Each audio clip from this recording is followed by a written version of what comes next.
family. Chiefdryno's live.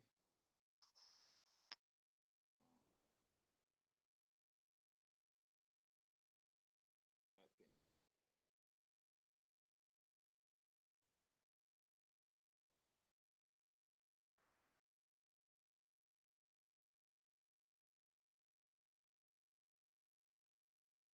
Oh, it's good. I cannot see my.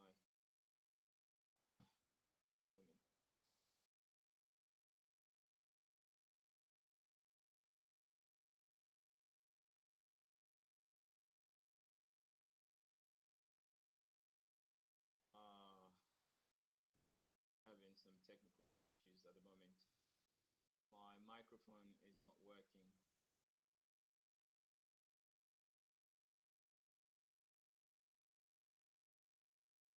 All right, I hear myself now. I hear myself. Yeah.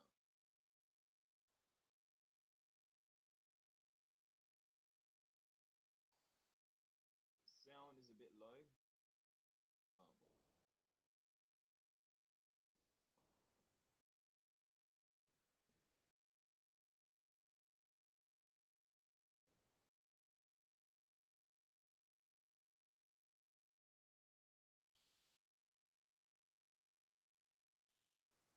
Um, can you hear me? Can whoever is watching, can you hear me?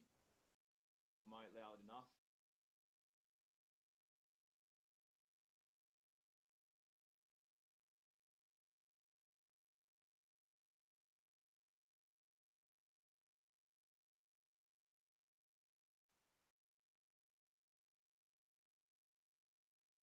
Can you hear me?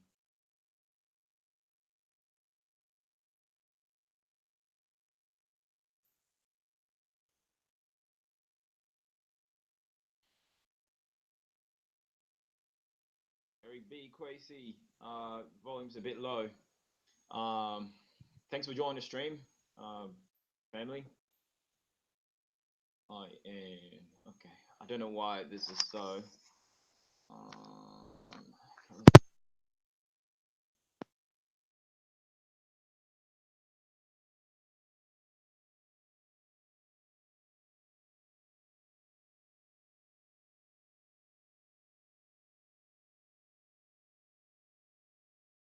Is it better now? Volume's a bit low. Yeah. Thanks for joining the stream, family. All right. I think it's better now. I don't know why this is so. Might only be my mic because I unplugged it and plugged it back in, and yeah, it just probably confused the system a bit. I'm using my PlayStation mic at the moment, so I need to buy myself a. Is it better now? Right. I need to buy myself a more professional microphone when I get the chance, because I'm always on the roll. I'm always on the roll, so yeah. Anyway, welcome to the stream. I appreciate you for joining the stream, brother Quasi. I take it you're from Ghana, okay? How do you like my shirt? Okay, one of my cousins recently went to Ghana, and not recently, a few years ago actually. This is getting a bit small, but yeah, nearly 6 years I've had this. Okay, so yeah, it's a bit small now, but just for feel good factor, I'm gonna wear this, and just hope that Ghana does not decide to sue me for wearing a kente cloth item. Okay. By the way, I'm all the way here in Australia, so yeah, if you can catch me, all right, catch me if you can. All right, people, the government of Ghana, the Ghanaian Tourist Board. Okay. Yeah, I caught on Dynast from Search of Uhuru. I got to know about Dynast last year. I think what caught my attention or what drew me to Dynast was Black Panther. Okay, so it's very interesting that he brought this topic up. But last year in February was when I discovered, February 2018, uh, during the Black History Month in February. Okay, that's when I discovered Dynast's channel, and I think he was Dynast had about, I think, 8,000 subscribers back then, or 8,000 followers. Like, and then he did a stream on Black Panther. Okay, and Dynast just blew up from then. Actually, he didn't really blow up from making a stream about Black Panther, but he actually blew up when he started going to Africa and showing everybody what it is about, going to Africa and what it entails, right? So I started following Dynast, and right away, you know, he, it just feels like he's a brother. I feel so related to Dynast, and in fact, like, Dynast channel is my home. There's no place I'd rather be. And through Dynast, I got to know O'Shea, Duke Jackson, and basically, you know, through O'Shea, I think I got to know Phil from the Advice Show as well, and through Dynast, and then Dr. Moonby, and then Wadi Maya. I mean, my whole world changed. My perspective about the world changed. I was actually quite self-absorbed in my ways here in Australia. I never saw myself going back to Africa to do anything, because I always had that ill feeling about um, African Americans and people of African descent in the diaspora, not wanting to have anything to do with going back to Africa and doing anything. And so I was, in my own space doing my own stuff until I started seeing what was out there. So all of a sudden, okay, everything just came to light. All right, of what our brothers and sisters are doing across the globe in terms of Pan-Africanism, and always building bridges and stuff like that to unite, and to draw ourselves to Africa, and go build Africa.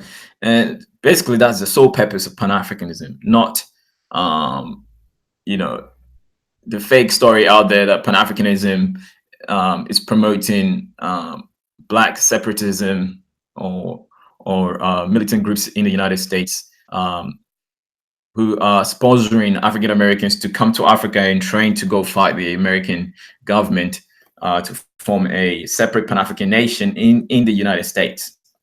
Okay, so that's not the Pan-Africanism that I know. Okay, so a year on, I have learned so much from Dynast channel. I've been exposed to so much that I have been influenced to share my knowledge on YouTube, to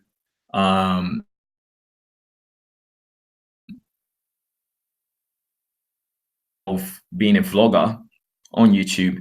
And basically, my channel is about dispelling the myths and the misconceptions about Africa, the miseducation, and then putting Africa in a proper light.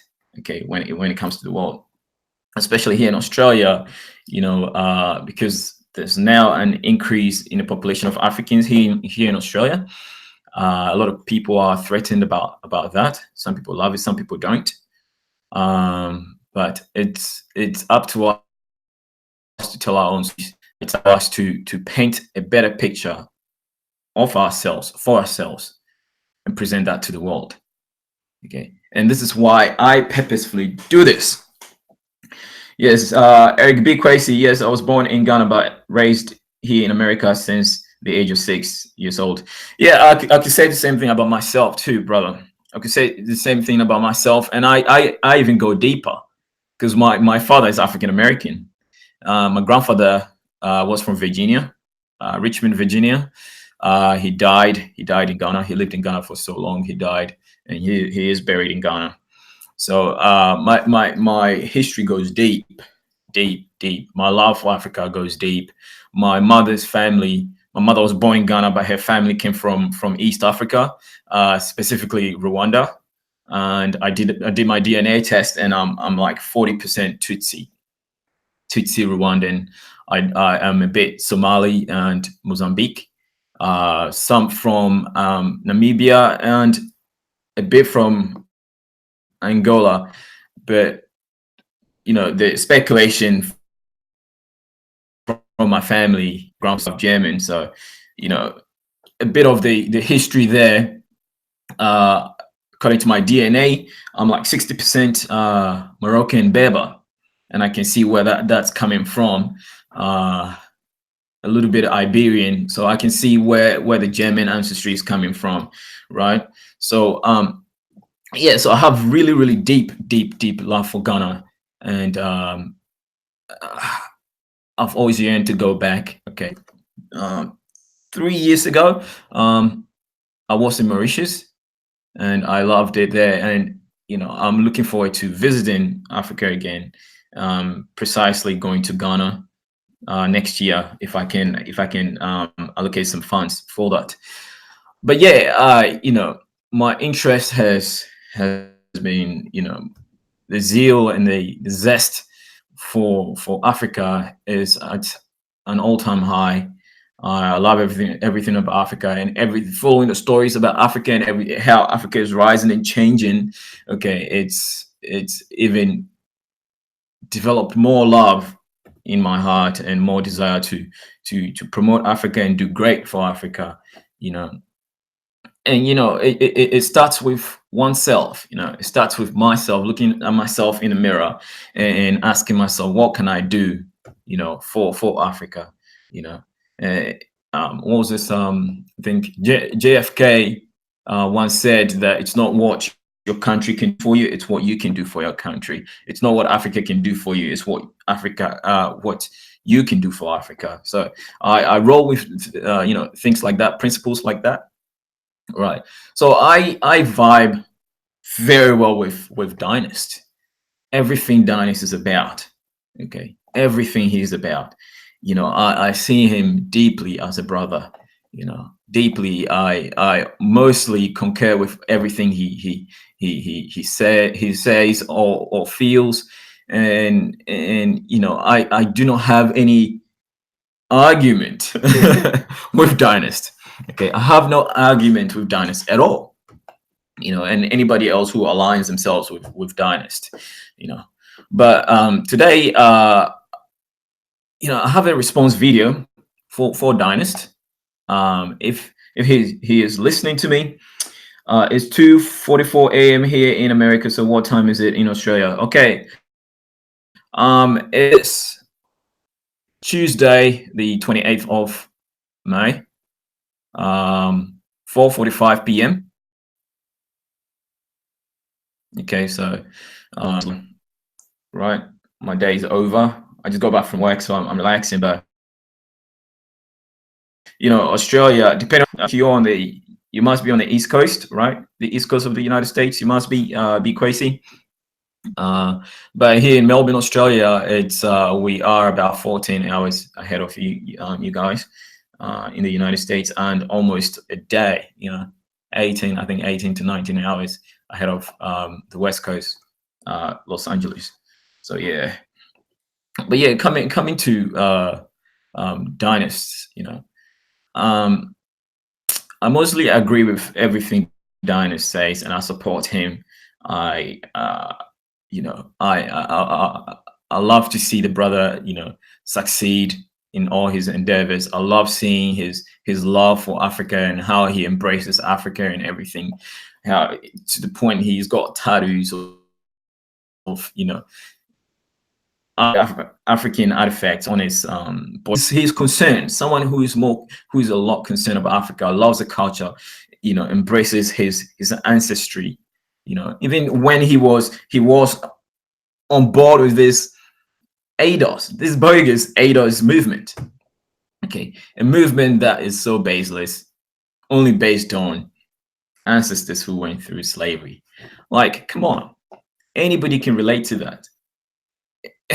Such a movement is easily hijacked, and who knows, like, election is coming. There could be it could be a Russian bot that designed that promoted the ADOS movement, okay, just to sabotage the US election, to tear a rift between black people in the United States based on who went through slavery. So there's no real grounds for that the real movement, the real threat is Pan-Africanism. When we are all united, regardless of or irrespective of,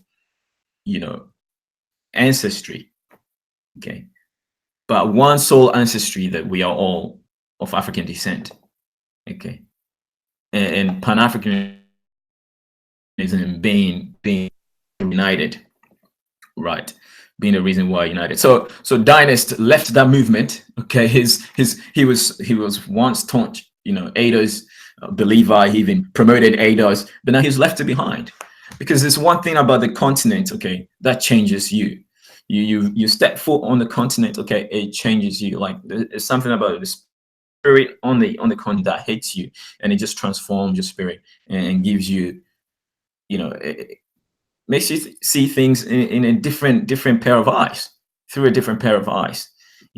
There's hope in Africa. I hate the philosophy of hope, but Africa is one thing, that one continent that you can place your hope in. You can bet your least dollar on that Africa is definitely going to be a global superpower, because we've got everything that you need. Everything. Okay, Africa can shut itself in, exclude everybody else, and it will thrive. Okay, the whole world will basically just perish, and Africa will still be there. Okay, it's been like that for millions of years. Okay, millions of years. Whenever there is a global catastrophe, it's only Africa that survives. Everybody knows this. Every scientist knows this. Okay, so it's Africa is where it's at. The future of humanity is in Africa. All right, the birthplace of humanity, and also the future of humanity is it's in Africa. So the best investment you can ever make is invest in Africa today, and you need to do it now. Right. So I really appreciate Dynast and everything else that he's doing. Right. But to be crazy, I actually also like Dynast, but my only two issues with him is that he supports the ADOS movement. Right. Okay. So I don't know when you last followed Dynast, but I movement.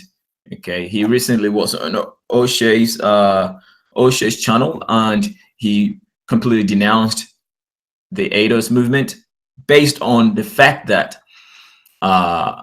the ADOS movement can never,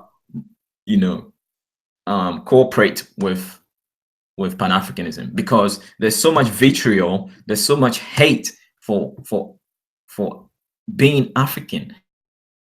So anyway, like I said, right, the ADOS movement, okay, would be hijacked, and it was hijacked. Okay, it was hijacked. So much hatred for Africans, to the point where it got to a xenophobic level. Okay, to a point where it got to a xenophobic level, and from the talking points that I heard, okay, people were straight up hating anybody that is African, look exactly like you, exactly like you. You know what I mean? And people like me that is part African American and part African, and indeed we're all Africans, but so where do I place myself? Where do I place myself? But I place myself in being more African than anything else, because I love Africa. I embrace my Africanness, so that's what I am. But Dynast has come to the realization that that movement, this movement is where, if anything, it will only divide us, okay, and it will lead us to no good. and the theme was reparations. But we all know, you can get reparations through legislations, not through ADOS, and not hating people that look like you. You know, but that's a story for another day. But coming back to Dynast, right? He as I believe he's denounced ADOS completely for the sole fact that it's been hijacked. Okay, it's been hijacked. Okay, so I didn't know that he left the movement. Yeah. So yeah, he left the movement. He's not on with the ADOS anymore, and evidently, I told him it's a shame. Okay, I told Dynast it's a shame for Pan African or Pan Africanists to movement like that. Okay, because I saw more division than anything else. Right, a movement that wants to see themselves more related to the white American than their own brothers and sisters in Africa, people that look like them. They're begging to sit at the table of the European. Okay, I mean, I don't see any intelligence in that whatsoever. When you can align yourself with African nations, present yourself. Okay, there's a position for you in the African Union. You can come as a bloc, okay, or a unit as descendants of Africans in the USA, and have a seat in the African Union. Present your matters. Okay, if you want citizenship in Africa, this is politics. Okay, it's politics, and you only achieve anything or something meaningful through political means, but not hatred. You're not gonna get anywhere, right? Excuse to drink some tea. Right. So I completely understand Dynast, and Dynast, even though his tone has changed in regards to the ADOS movement, he's still one thing I love about him is he's very truthful, he's very sincere, and he's very honest. So I am like that too. I am very honest, I'm very sincere, I don't take sides, but I'm always in the best interest of Africa, and that's it. Right. So I'm gonna address Dynast's recent vlog that he made about Ghana. Okay, so Ghana wanted to sue Black Panther. Actually, I want to see Black Panther in this shirt. Okay, this is what I wore. This is what I wore. Yeah, it's a really cool shirt, right? Okay, it's a really cool shirt. I'm missing the button down there, but yeah, that is what I wore. Okay, to see Black Panther, and fantastic. All right, fantastic. Yeah. So like I said, Dynast is very honest. He's very straightforward about whatever he talks about. He always he has a lot of discontent when it comes to Africa and how Africa as a whole treats diasporan Africans, or specifically people African Americans or people of African descent living in the Americas. So be it South America, North America, which is your USA, Caribbeans, or Canada, and everything else. And he basically sees Ghana being like the gateway to the diaspora. Ghana initiating the year of return 2019. Okay. And everything else, and also the fact that there are more African Americans. So when I say African Americans, I'm talking about people of African descent in the entire Americas. Okay, their destination, okay, is Ghana. Okay, and evidently, me being born in Ghana, my grandfather being American, and my father being African American. Evidently there are a lot of people like me, okay, that were born to African American, parents or families in Ghana. So much that a lot of them have even, forgotten their roots, that they came from the Americas, right? they become integral part of the country. Some of them have maintained their American passports or the U.S. passports. Others have integrated into the Guinean society and gotten the Guinean passports and whatnot, citizenship and whatnot. So Ghana has become like a hub for African Americans or diasporan Africans. So Dynast has a problem that, or a lot of people have a problem that when it comes to Ghana, okay, the economy is really bad.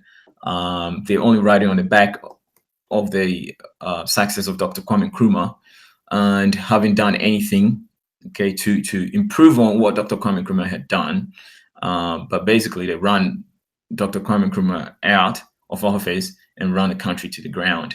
But he doesn't understand the infatuation uh, of the love that people have for Ghana. He doesn't understand it. He just doesn't understand it, and I don't either, because there are other countries in Africa that you can relate to.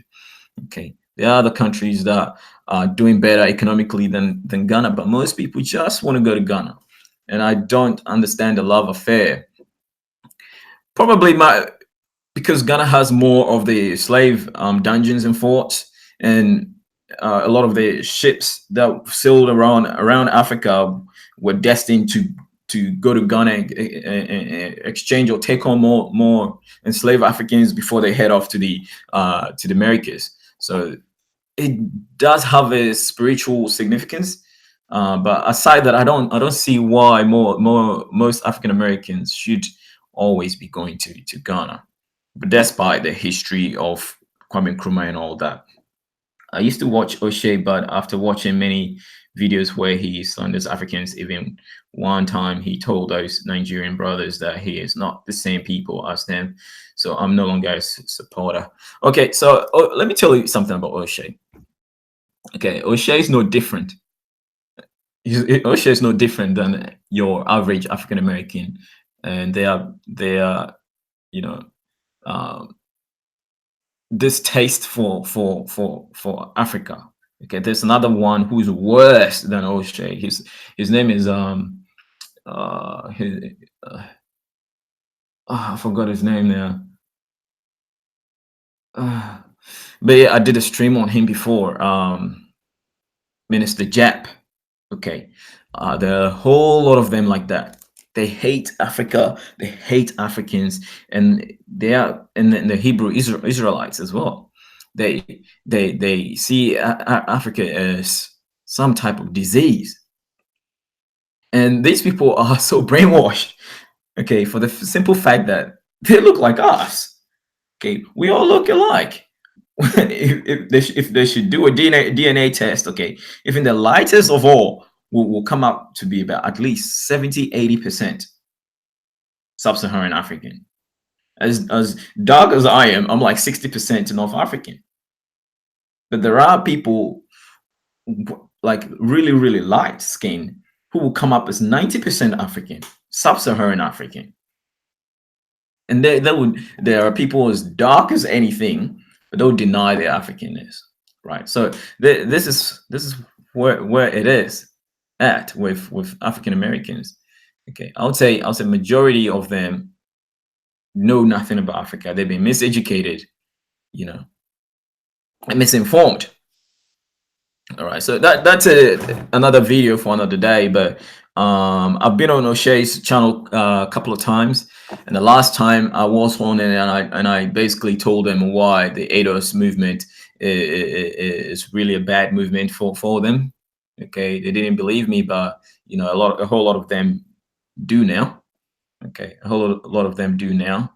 But yeah, someone like Dynast. Okay, and even Dynast was saying that I was cooning on O'Shea's show, because that was the height of the ADOS movement at the time when I went on. Okay, and Dynast said I was cooning, but I said I was cooking. I was cooking something, right? But yeah, he sees it now. Okay, it's a tree that will bear no fruit, right? So yeah, now let's talk about Dynast. Dynast recent stream. Okay, I am quickly going to share my screen. And by the way, I'll try and make this as quick as possible, and I'll create an avenue for whoever wants to join the stream, and I'll send the link. Okay, we'll send the link. All right, so I am sharing my screen now. We're going to talk about Dynast. Dynast's stream. This is Dynast's stream. Okay, see on Dynast's arm, right? He's got the Edinkra symbol. You know, not too sure what that is, but that is a Ashanti symbol of power. Okay, you know, because Ashantis are warriors. So yeah, that is a symbol there. I mean, the Ashanti symbol. And yeah, I mean, Dan is all about Africa these days. You know, he has his Nigerian passport. I mean, yeah, so he's a dual citizen. So that's really fantastic, and that's what every African American needs to do, or every one of African descent in the diaspora. Okay, this is what we need to do. You need to get a dual citizenship. Okay, and I'm particularly waiting for the all African passport. Okay, the all African passport is my greatest desire, right? So yeah, so Dynast's stream, he basically had a different title there before.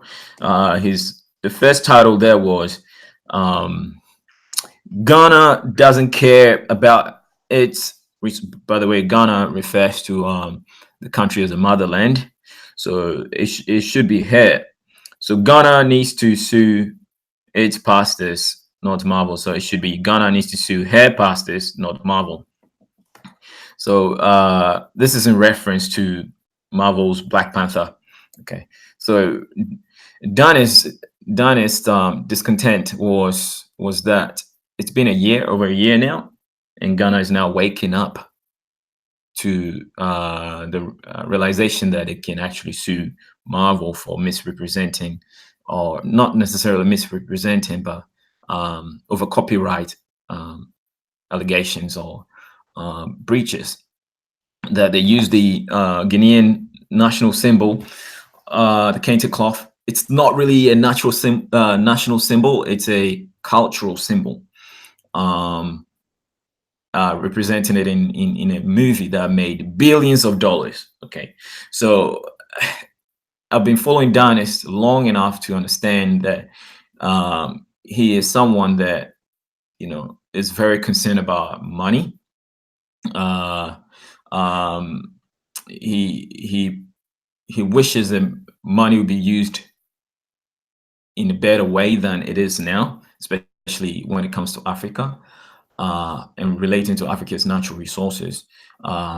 He doesn't see why Europeans can go in Africa and just grab natural resources and Africans will just sit by. So that was the theme of Dynast's discussions a lot of the time.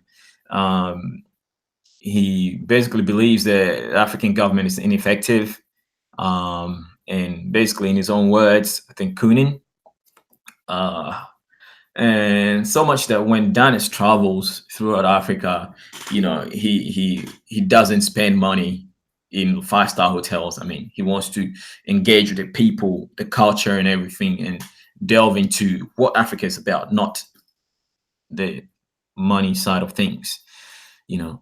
But Dynast forgets that money is what rules the world. Money is what makes the world go round. Everybody's about money. Everybody's about money. You know, everybody's about money. Money is what makes the world go round. So Dynast has a lot of discrepancies concerning that. He doesn't see why a continent that was involved in the enslavement of its own people or her own people, or quote unquote selling it her own people to the European, and then when the descendants decide to come back to Africa, they're having issues with passports. they're not willing to grant them visas or citizenship and stuff like that. And especially, he's very disappointed about Ghana. Okay, he's very disappointed about Ghana, and he feels that all the relics, all the slave monuments, i.e. the castles, the dungeons, it should be free access for people of African descent that went through slavery, okay, or African Americans. Basically, it should be free entry for them. Even so, African Americans shouldn't be charged the same entry fee as Europeans. So he has a point there, which I support. Okay, I support that 100%. I support. African Americans should be given priorities when it comes to Africa. But to Dynast, he feels that it's a Ghana, specifically Ghana, it's just using a money scheme ploy, to make money from even this return right of return thing. Okay, Ghana is only using it to make money, and it's only a money grab opportunity for Ghana. But in a capitalistic world that we live in, okay, I kind of like I am, indifferent. Okay, everybody needs to eat. To make your way all the way to Africa, you must have some money.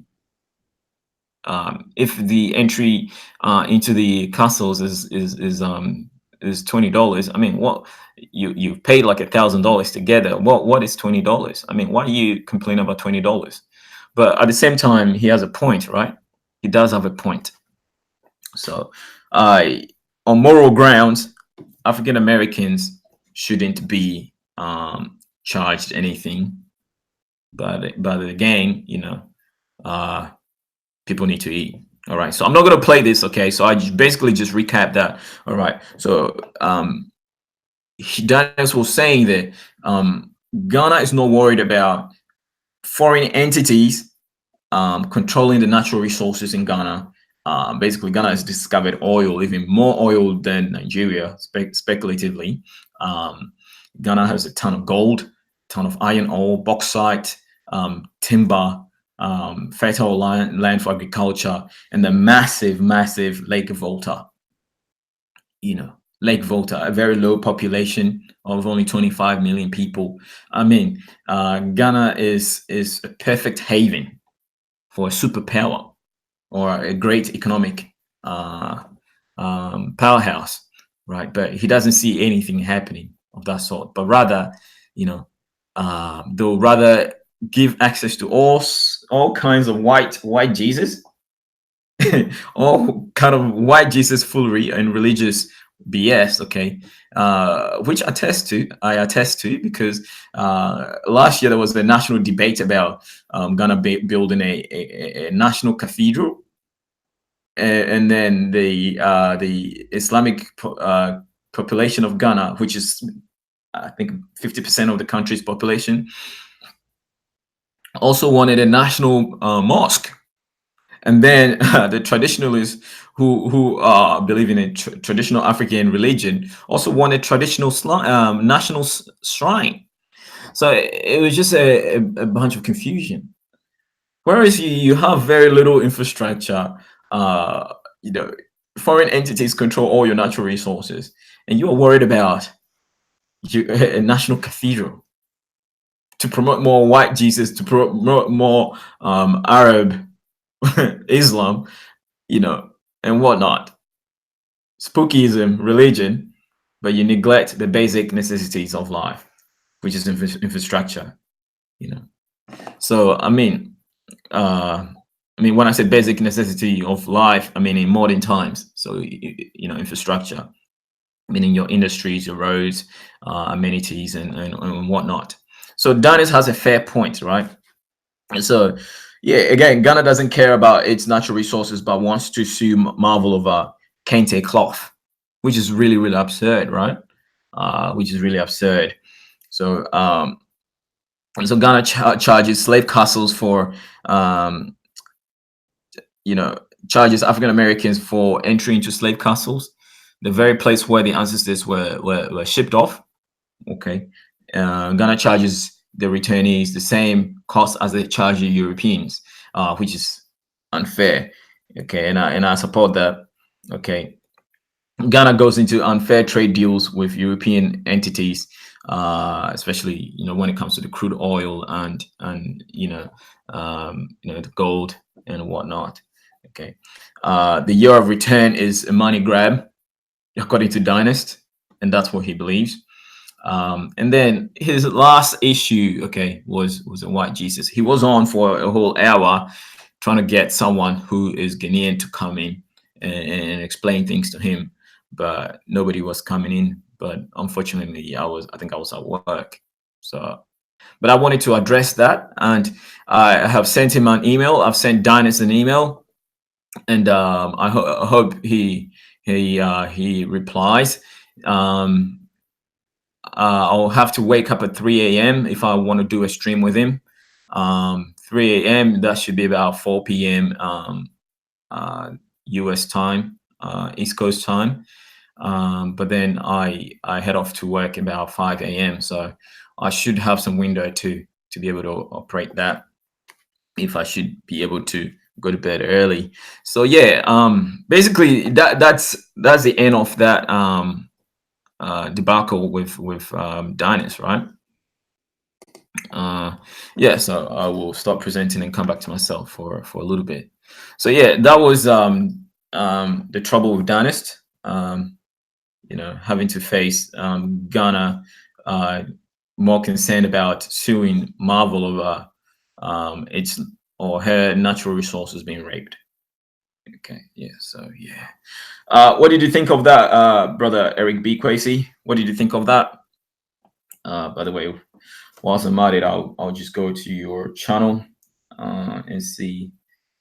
I don't think I'm subscribed to your channel, but yeah, I will subscribe to your channel. Yeah, I just subscribed to your channel, so yeah, I see you've got some content. Yeah, so yeah, keep doing what you're doing, brother. Yeah, that's the way. Yeah.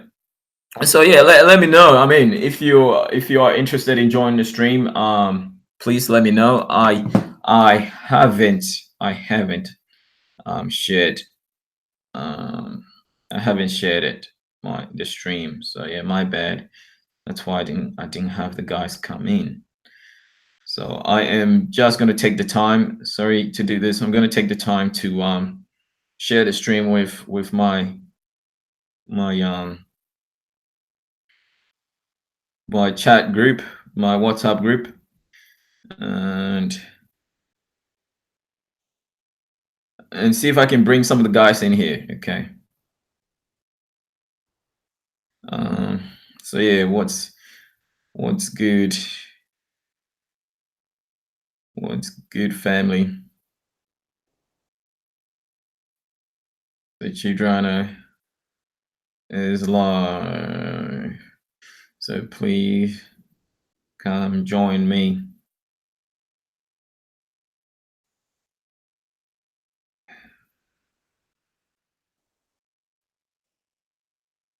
So yeah, Ghana to sue Marvel over Black Panther, right? So yeah, I hope to get Watermeyer come in here and we talk about it. Okay. Let's see. O'Shea. Watermeyer has been so busy with his new girlfriend now, Miss Trudy. So I don't know what's up with him, but the last time I heard, he's heading off to Ghana. So yeah, hopefully I catch him, and then we will probably do a stream. I'll do a stream with Watermeyer soon. So yeah, Eric B, he has issues with Ghana's president, and so do I. But let's be real. Nigeria's president is worse than Ghana's president. Yeah. Nigeria's president, Umar Buhari. Is it Umar Buhari? I mean, he is really bad. I mean, we all know the level of corruption in Nigeria, man. It's crazy. But Nigeria is a super powerhouse with the amount of people, 200 million people. I mean, that alone is so resourceful. I mean, you have people power. All you need is industries. Okay, if you build industries in Nigeria, car manufacturing, anything, okay, anything, build, you always have the people to work for cheap labor. Okay, that is what made China rise up to a superpower, because the whole world thing, China has 1 billion people, 1.5 billion people. Okay, let us ship our companies that will pay them like a dollar a day. Okay, but what China did was, they're smart. They reverse engineered all these technologies, and now they're like, yep, we can buy off these companies. We can build our own stuff. And now Chinese technology used to be regarded as inferior, but now Chinese technology is bar none. Okay, bar none. Okay, so yeah, they've really perfected on so many things, and they global power. And now China is rather shipping their companies to Africa, because their population is moving from poverty into like middle income earning, people, to the point where China has more millionaires and billionaires than anywhere else on the planet. And Chinese people are buying up properties in Australia, buying up properties in the United States. The United States owes China trillions of dollars, like $17 trillion. That's crazy. Canada owes China. I mean, the city of Vancouver, I was watching a documentary on the city of Vancouver, is basically owned by China now. So China is everywhere now, and they're moving to Africa. Nothing can stop it. They're already there. Nothing can stop it. Like this kente cloth here, right? This seems like it. Okay, I can tell this is original. This one is printed, but this is not a kente cloth. But the fabric, the feel of the fabric is as though it's authentic. It was woven in Ghana. Okay, the fabric was woven in Ghana. So yeah, I know. Okay, so that was woven in Ghana. So the quality is a Ghanaian woven, and it looks like a traditional loom. So it's pretty basic weaving there, but the pattern there is printed. Okay, and China does this all the time. Okay, you go to China, they've replicated all these, and they flooded the world with it. People walking around in before tie and dye was very expensive, but it's everywhere now. Like in summer, you see Australians wearing tie and dye, which is an African thing, but other people are capitalizing on it. So I don't see why now Guinean government wants to sue Marvel for something that China has already been doing. Okay, and the argument. I'm going to read the article. I'm going to share the stream, and go back, screen share, and read the article. And basically the comment. Some people were commenting that Ghana has no patent for the kente cloth. There's no patent for it. So anybody can copy, and China has been copying African designs for so long and flooding the markets, especially here in Australia, with it anyway. So and the Ghanaian government don't have the audacity to sue the Chinese companies doing this, but they want to sue Marvel because it's made $1 billion of Black Panther, right? So what? Should other cultures in Africa sue Marvel for the other cultural artifacts or representations? I mean, that is just utter BS, right? But they care so much about that, but don't care about the natural resources being raped, right? Being raped in Ghana with this much natural resources. Is like the 21st poorest country in the world. I mean, when you look at the table of poorest countries, okay, out of 120 countries, Ghana is like 21 in the bottom. So, I mean, it's ridiculous, right? So they want to use the avenue to make money, whichever way they can. Okay, and they're going for the smallest, target, right? Other than going for the European government companies that rip millions and billions and trillions out of Africa, basically taking away the natural resources for free, right? They get like especially the cocoa. Okay, the cocoa, they pay the farmers peanuts.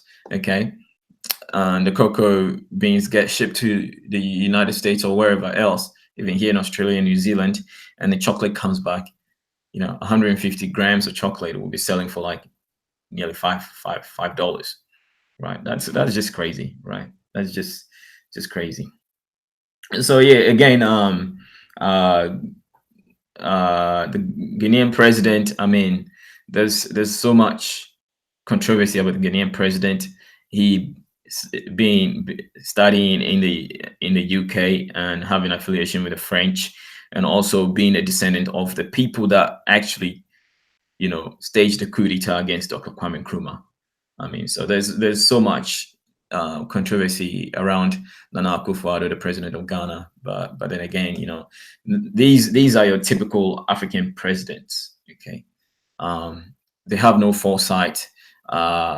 They just power hungry, power corrupt people, and it's really sad to have people like that. And I really vibe with people like Abiy Ahmed and the president of Namibia, Haig, and president of Egypt, and Julius Malema, and people like that, people like that. Yeah, yeah. So yeah, I'm gonna go back, share my screen, and read a couple of articles, and then yeah.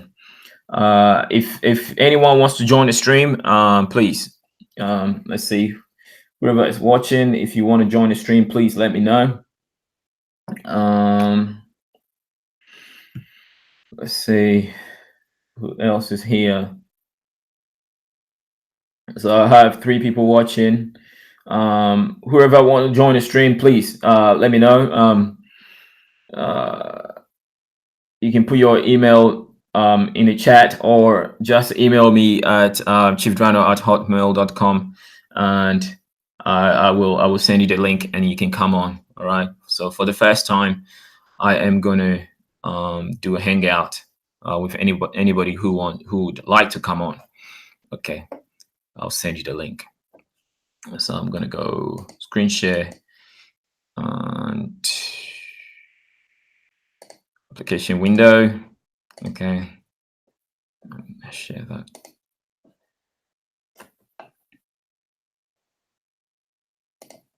Okay, so I have shared the screen now. I'm gonna go to ghanaweb.com. Okay, here's where I source a lot of news about Ghana from, ghanaweb.com.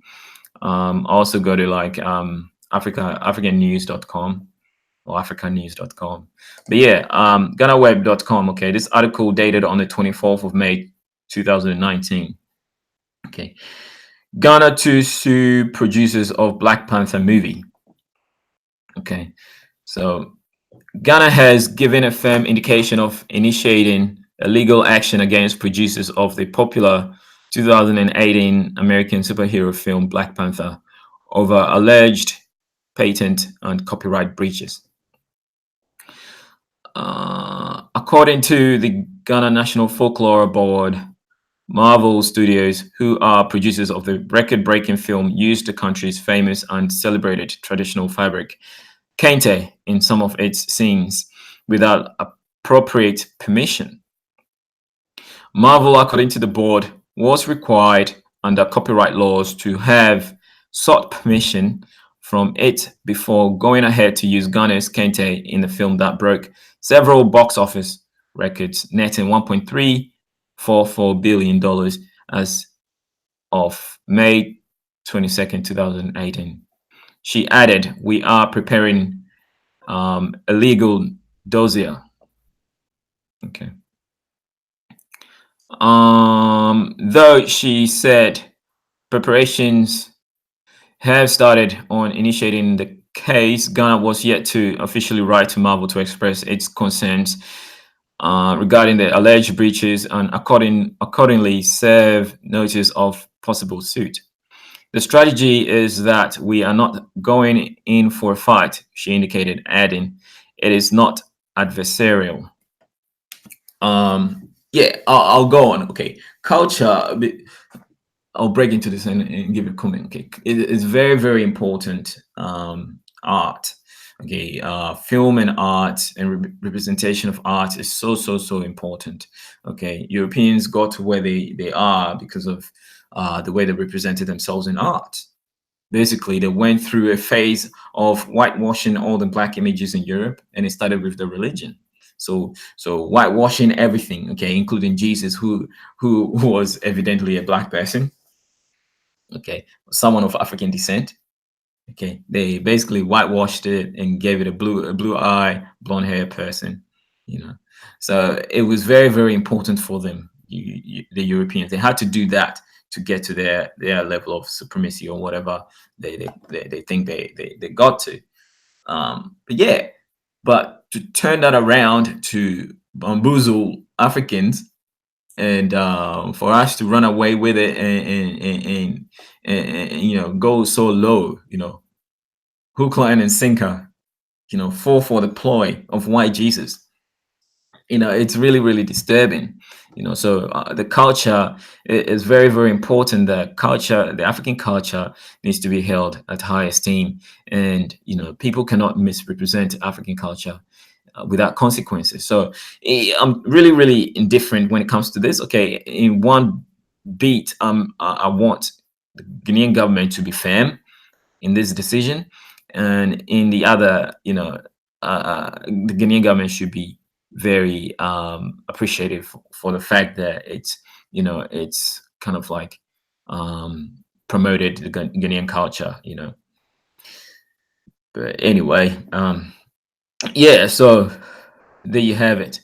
Rather, Ms. Adebia said the board will sit down with them, which is Marvel Studios, negotiate as to how they can compensate Ghana because they were to come for permission, but they did not. So yeah, I think here Ghana is acting smart. Okay, the board want money. They want money. Anything that's bound by copyright laws, if you breach it, you know, it is what it is, that you're going to face consequences, monetary consequences. So yeah, they're being smart here. They want to show up that 1.4 billion dollars, okay, that Marvel earn from making Black Panther. But then saying this, okay, do all the other African countries which had their same you know, cultures being appropriated, do they need to sue as well? So yeah, it just opens the floodgate for a whole lot of you know, craziness, right? So more to face sanctions over breaches. Okay. Meanwhile, the board says it will go after Stars, producers of African American Gods TV series, for allegedly misrepresenting the Akan folkloric character Nancy as a god in the sequel instead of a trickster spider. So yeah, you know, but this is what Hollywood has been doing for so long. When you look at the Egyptian stories, like they they've twisted this Egyptian stories. They've twisted all that. You know, they've represented, I mean, misrepresented the Egyptian people as white people. I mean, come on, Egyptians were all black people back in the day.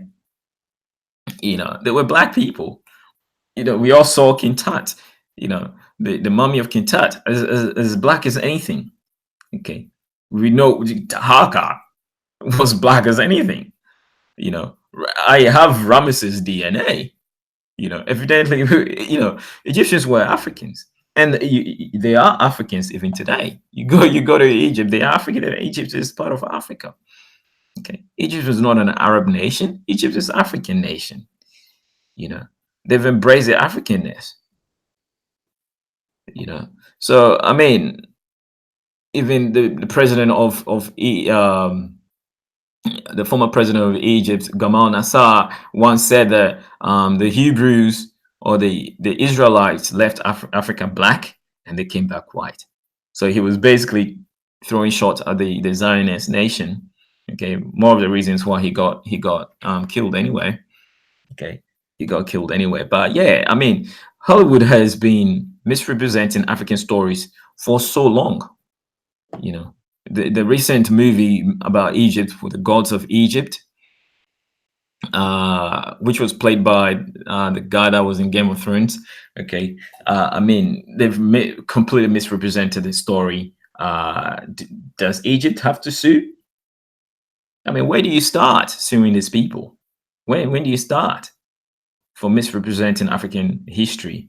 So yeah, I mean, it just, it's basically like a baseless argument, but at the same time, it's about time Africa stamps its feet or her feet, so that um, the African culture is not misrepresented, you know, it's not misrepresented to miseducate people, Another case, the board said it will pursue is one involving the popular Italian fashion designer Valentino.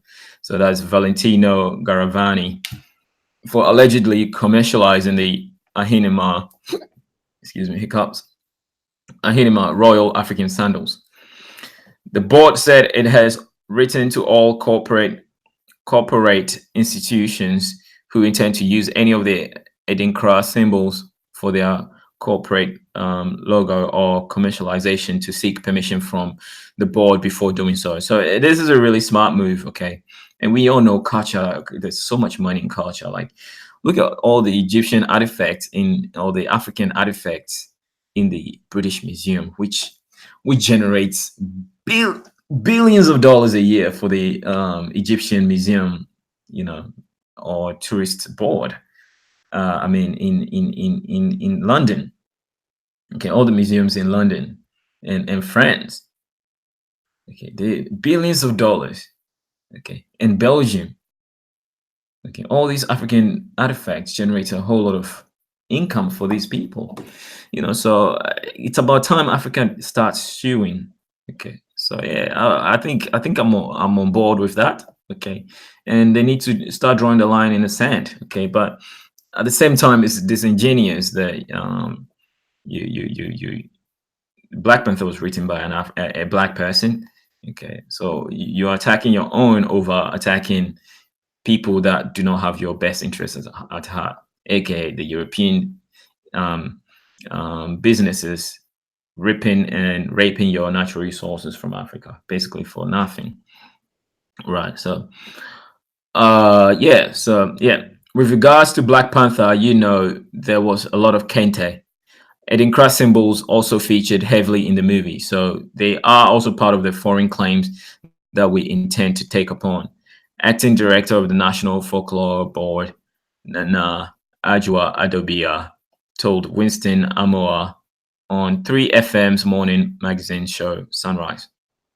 Okay, so yeah, basically, that concludes the article. Okay, it's put under entertainment of Friday. So I mean, basically, it should be a national news, not entertainment. But yeah, basically, it is what it is at the moment. Okay, I try to click into the comment, but the comment section didn't really make sense to me. So yeah, maybe we can have a look. So the Akan people are something else. It's okay for the cultures, nationals, and even themselves to openly devalue the Kente and Edinkra for money, and they say nothing. Why don't Akans be like the Chinese, Koreans, and Mas? Okay, I'm not too sure about that. Good move by a National Folklore Board. Even if the move for compensation fails, this will bring the much needed attention to these Western countries who continue to exploit Africa and other third countries for their own commercial gain, I guess.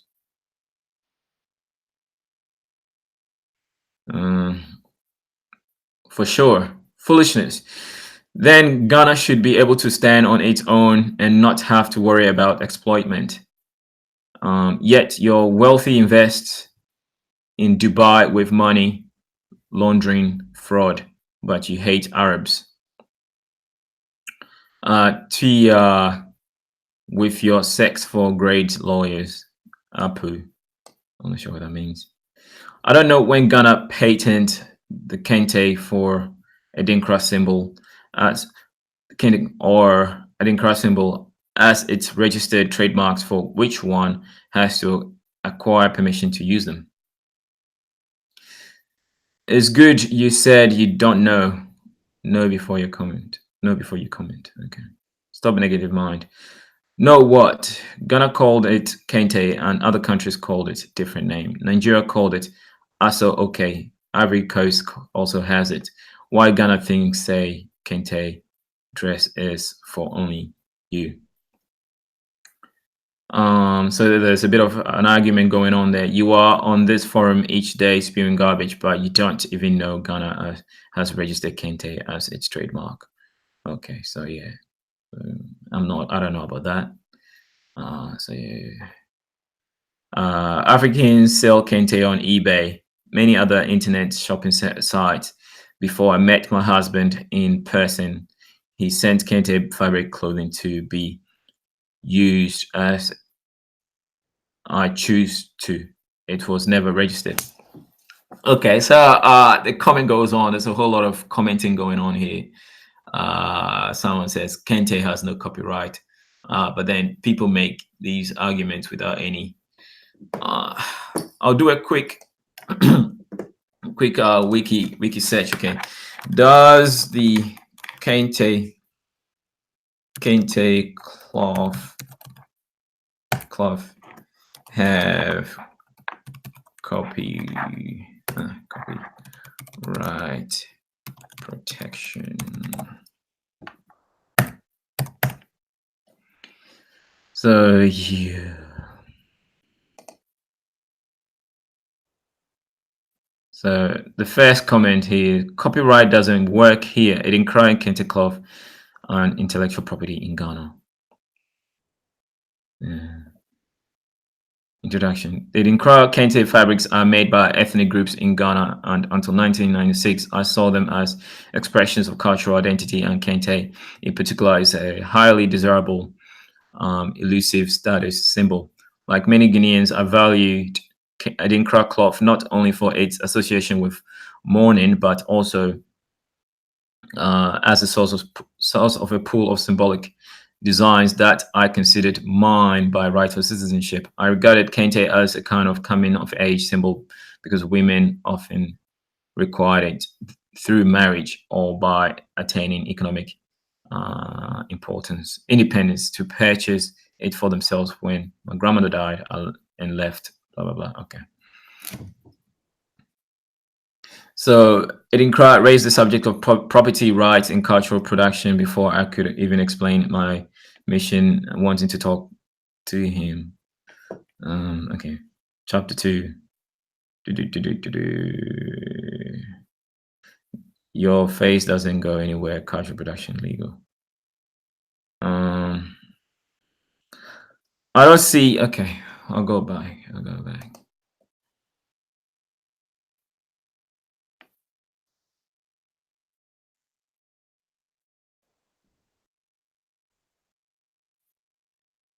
So it's only on intellectual property. I don't know what that means, but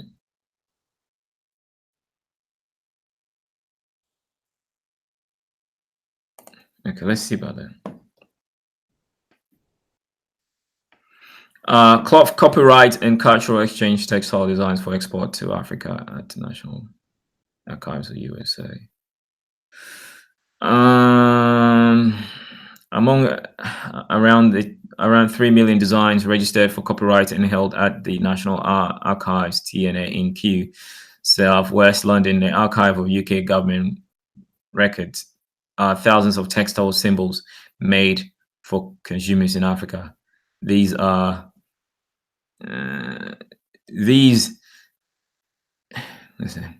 These are exceptional in that they include examples from major UK manufacturers and merchants exporting to West Africa. So this is about the UK, right? So here, boom, factory printed cloth with kente inspired pattern, sample registered by Compagnie Française or Compagnie Française de l'Afrique Occidentale Société Anonyme, Société Anonyme organized under the laws of France. So Europeans are putting laws on this. Okay, Europeans, I saw Ghana here somewhere. In 1957, 3 years after the CFAO registered these designs, Ghana gained political independence from Benin.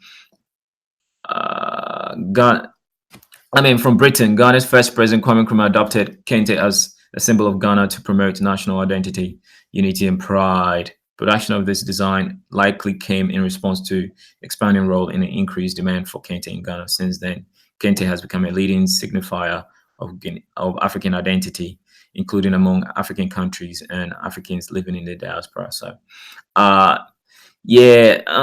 don't see anything that the kente, unless I read the whole article, but the kente cloth being, which I'll probably read later, but not on the stream. The kente cloth Ghana had moved ahead and made it a national symbol or an African symbol. So, which Nigeria didn't do, but Ghana being the first country to do that, I think all evidence is leading to the fact that it's been, it has copyright protection, but I cannot find anything related to that here at the moment. Okay, at the moment. So yeah, if you find anything, please let me know. I wish I could join in the panel, but unfortunately right now I'm multitasking while trying to listen at the same time. Yeah, thanks, brother. That's the way. I used to always listen to these streams when I'm doing chores, or maybe I work sometimes. Sometimes when I do shift work, I just put on these long streams, and I just, it just makes my day go so quick, So yeah, it's awesome. So yeah, enjoy, right, brother Be Crazy, enjoy.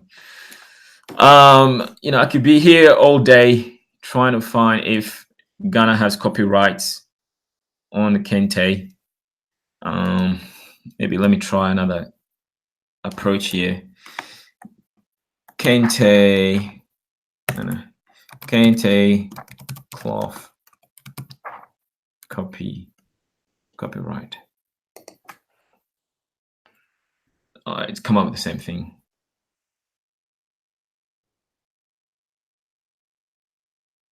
It including kente cloth and intellectual property in Ghana.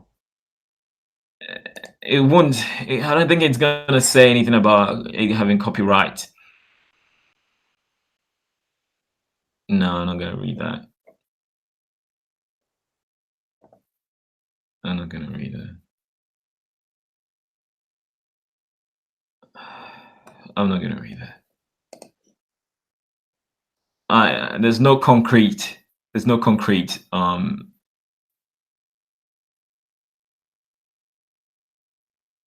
Nah, it's only an intellectual property. It's subject to debate. I don't see anything in regards to that article. Let's see if the article left. The article didn't even leave any link in regards to it being copyright protected. So it's just a vague story. Okay, it's a vague story. Quinn Tilly, thanks for joining the stream. Hello, is it because of the kente and wooden shields? Yeah, I guess the kente. If you, I don't know if you're late, but if you saw me previously, okay. Let me see if I can back out. I can back out. Stop presenting. Okay, so yeah, I'm wearing my my cool ass shirt. Okay, this is a kente design. Okay, kente design. I actually wore this to go see Black Panther. So yeah, it's gonna sue me now. But anyway, my channel is not monetized, so I'm not. If anything, I'm just promoting the culture of Ghana or African culture. But yeah, yeah. So basically, yeah, um, the Ghanaian government Ministry of Tourism is suing Marvel for that. So yeah, yeah. So I just read through the article, and yeah, you can rewind to see that, right? Okay, so basically, um, one thing that caught my attention was uh, I've been trying to talk about the Ghana's natural resources. Okay, so Ghana benefits from natural resources. So this led me to think about how does Ghana benefit from its natural resources. So knowing that European companies actually benefit more, and European mining companies benefit more from Ghana's natural resources. So this article was dated on the 12th of May 2013, so by Dave Baxter, and this website, Business Reporter, Daily Telegraph. Okay, so Ghana benefits from natural resources. Natural resources are playing such a dominant role in Ghana's finances that they could risk crowding out investment in other areas and unbalancing the country's economy, according to one expert. So, related articles: Europe's money laundering scandal, US SEC issues guidelines to help analyze crypto assets, big corporates back crypto plumbing despite currency caution. Culture is key for tech revolution in public finance. I think culture is key to transformation of a people group. Okay, if you value your culture, okay, yeah, you're gonna do well. Can blockchain leave its dark past behind? I'm not too sure what that is. Okay, so the country enjoyed a whopping 14% growth last year. So this article is 2013. So whatever year they're gonna say, previous year will be 2012. So the country enjoyed a whopping 14.4% growth last year, according to the World Bank, at least in part because of natural resources such as precious metals.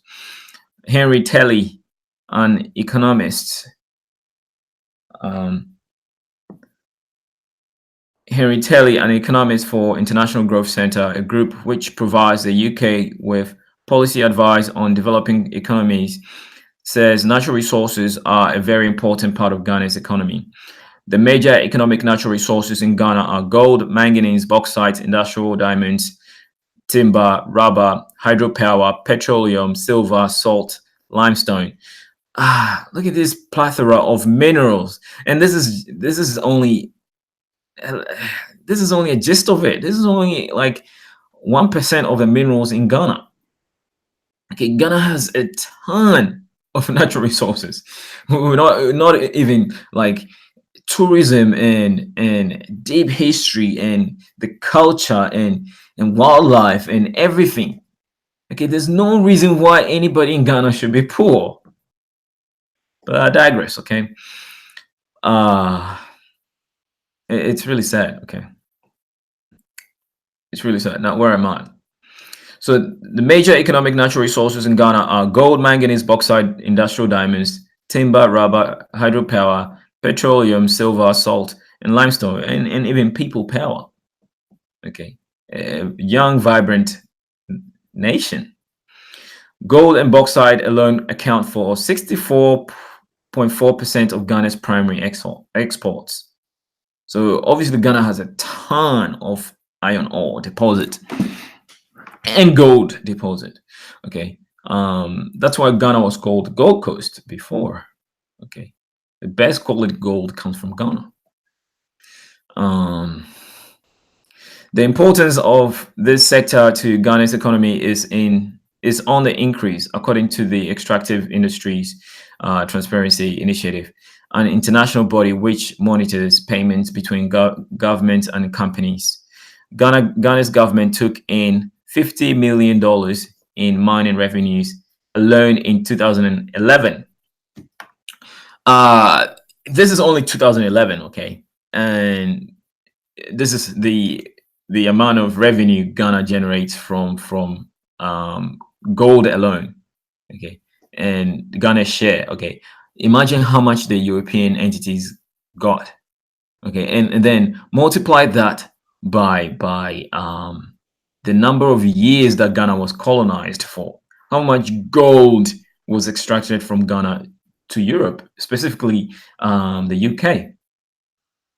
Okay. Terry Relish, thanks for joining the stream. I appreciate you coming in here.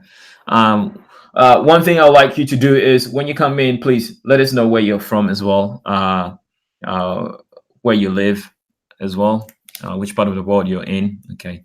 I'm from Australia. I was born in Ghana, and I'm Australian.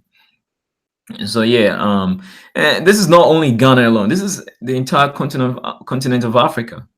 Okay, this article here can be said of the same. I mean, all the African countries. Okay, it's relative to all African countries. So again, I'll take that. Okay, I'll take that again. Ghana's government took in $50 million in mining revenues alone in 2011, compared to $20 million in 2010. Okay, so it's more than doubled. Okay, in 2010, which is a good sign that they actually making more money as to what they used to in the past. Telly says that money from natural resources could result in benefit for the country if it is spent properly. For example, by using revenues for long-term investment and encouraging future returns. But he also fears this could end up with the natural resource sector becoming too large, sucking investment away from other sectors and damaging other parts of the economy. He says if harnessed properly, the revenues from natural resources could be invested in the development of much needed infrastructure, such as energy, transport, housing, and ICT. This would generate further employment and improve livelihood presently, but would also yield significant returns and benefits to future generations.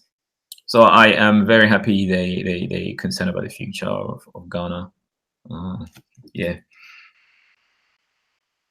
The possible downside is that massive investment in the natural resources subsector can crowd out loanable funds, manpower, and land from other sectors, particularly agriculture and manufacturing. Sorry.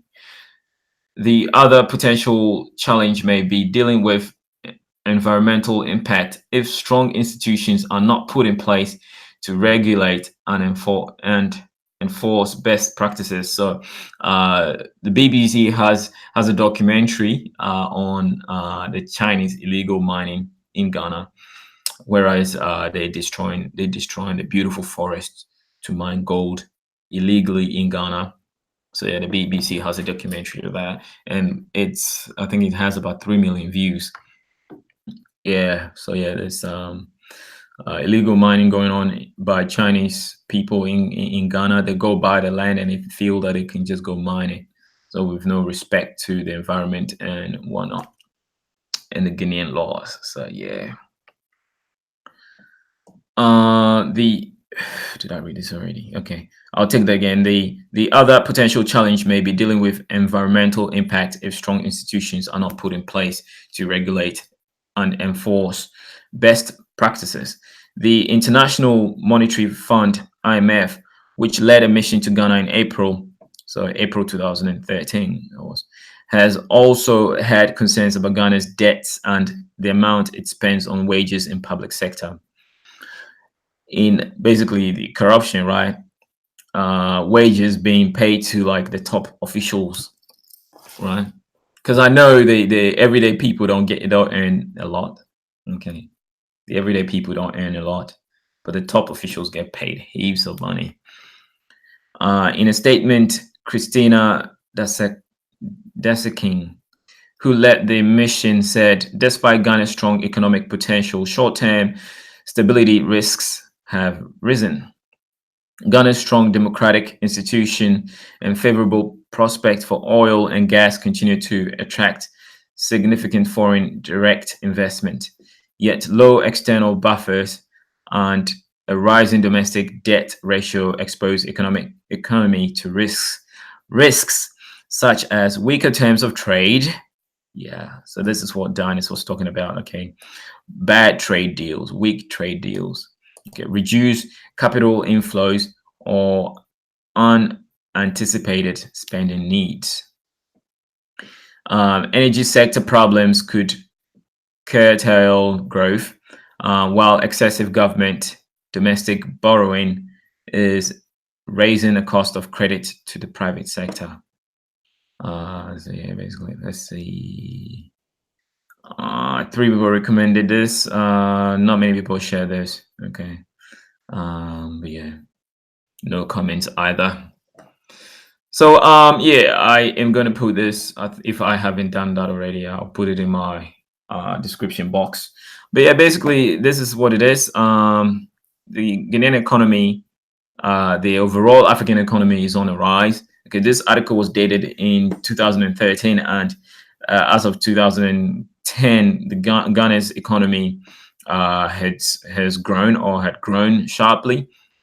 Per the article, it's saying that you know Ghana's government took in $50 million in mining revenues.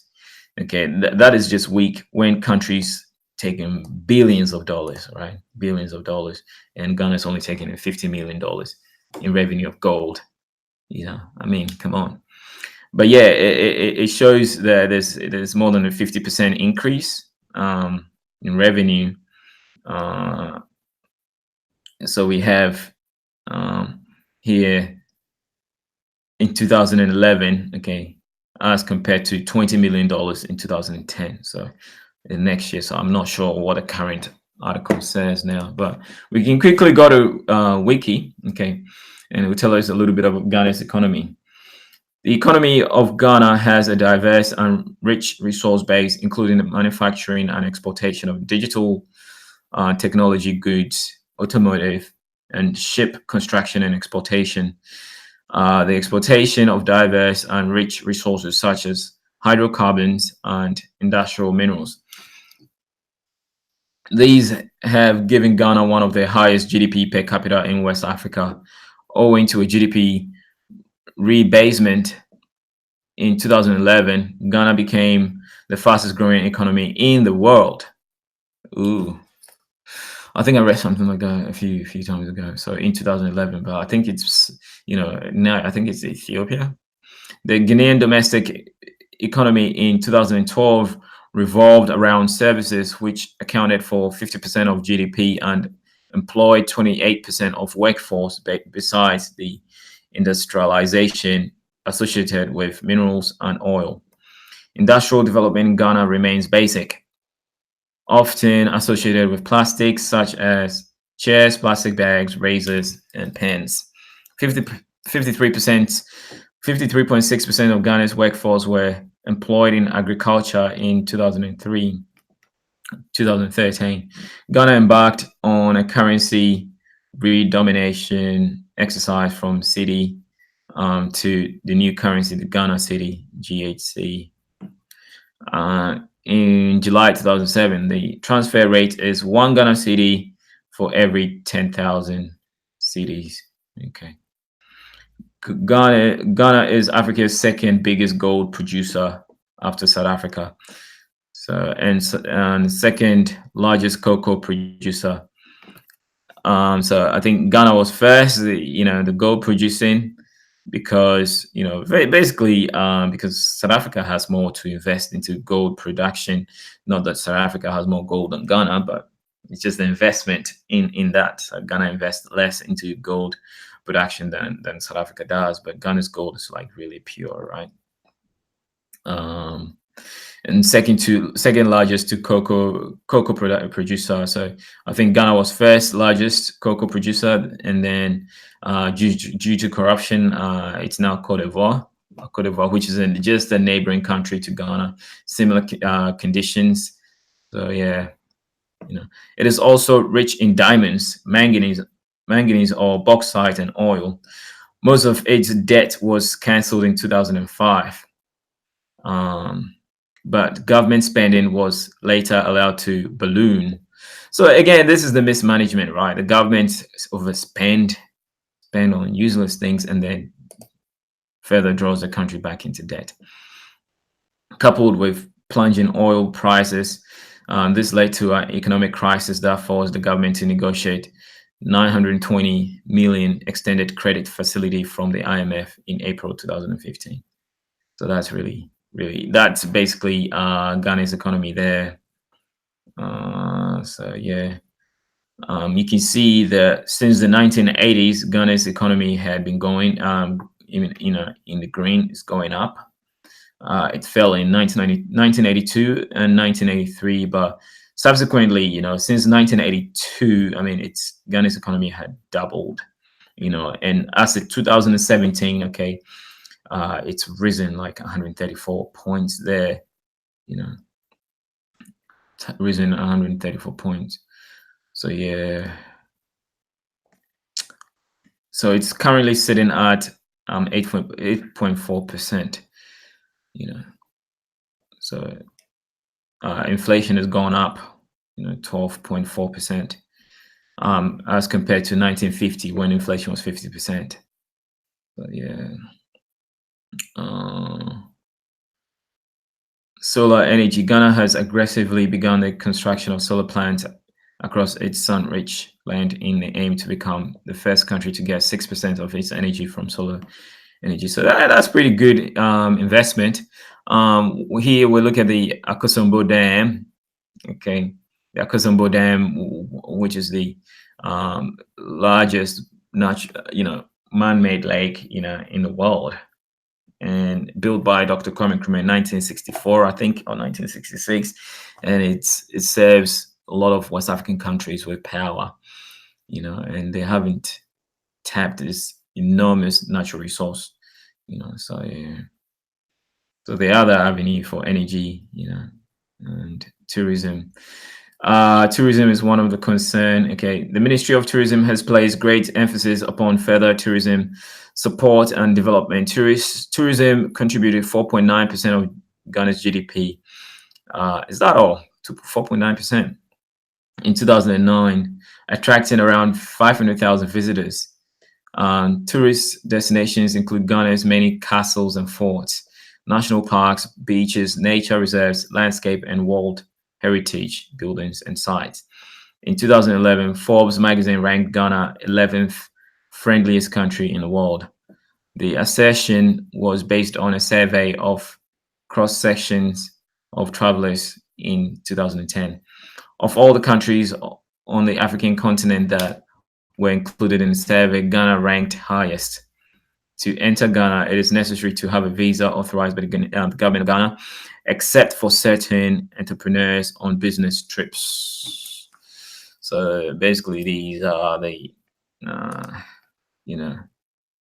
beaches, the castles, the beautiful beaches in Ghana, the national forests, gold, and okay, that's about it. Yeah, agriculture employed 53.6%. So yeah, the main harvested crops are corn, plantain, rice, millet, sorghum, cassava, and yam. Unlike the agricultural, livestock, forestry, and fishing sectors, the crop sector is key to the Benin agricultural industry. So you have a very rich land, so cocoa being, majority. In export countries, it's good to see that Ghana exports a lot of goods to South Africa. So 46% of Ghana's exports is to South Africa, and Netherlands, India, United Kingdom only imports 3.4, almost 3.4% from Ghana. You have Malaysia. I know Ghana has a really strong tie with Malaysia, and Switzerland and others 25%. Imports, Ghana imports 12.46% from China. Oh wow, I'm happy to know that Ghana imports 11.76%, nearly as much as China from Nigeria. Ghana imports 8.86% from the United States, but don't export that much to the United States. That's bizarre. Okay, Ghana imports 5.15% from Belgium. And I know Belgium is just a chocolate. It's basically chocolate, right? So yeah. India 4.36, which is, you know, uh, nearly equal. So yeah, that's a fair trade here. Basically, this is fair trade between Ghana and India. I know Ghana has a really good relationship with India, uh, which is Ghana imports slightly more from the United Kingdom than they export. So nearly neck and neck here, fair trade going on here. So yeah, Ghana imports 53% of items, extra items from other countries. So yeah, references down here. Okay. Yeah. I don't need to read that. So basically, that Wikipedia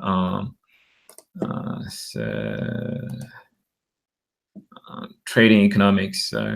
Ghana's Ghana. So there's a chart here. Ghana's GDP has risen. Okay, it went to an all-time high in between 2012 and 2013. 47.81. Okay, billion dollars, and it's now sitting at $47.3 billion in 2018. So yeah, yeah. So yeah, the trajectory is looking good. Here's the world biggest economies here: the United States, European area, China, Japan, Germany, United Kingdom, India, and so on and so forth. Yeah. So yeah. Yeah. So yeah, and again, I couldn't find anything on the copyright of the kente cloth, but yeah. So yeah, I will stop presenting and stop presenting. So yeah, I've come back to myself now. Okay, family. Is there any question in the chat?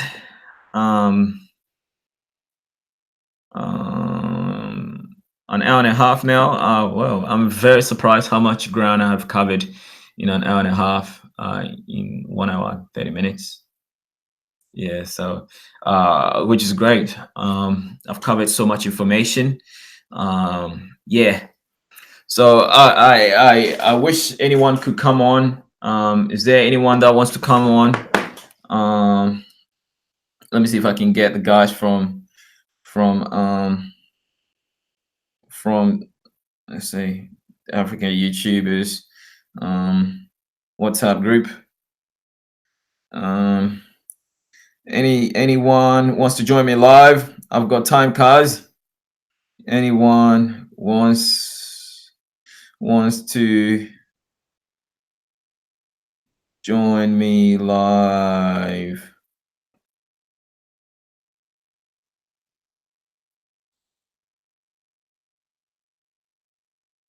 Please join Chiefdryno live.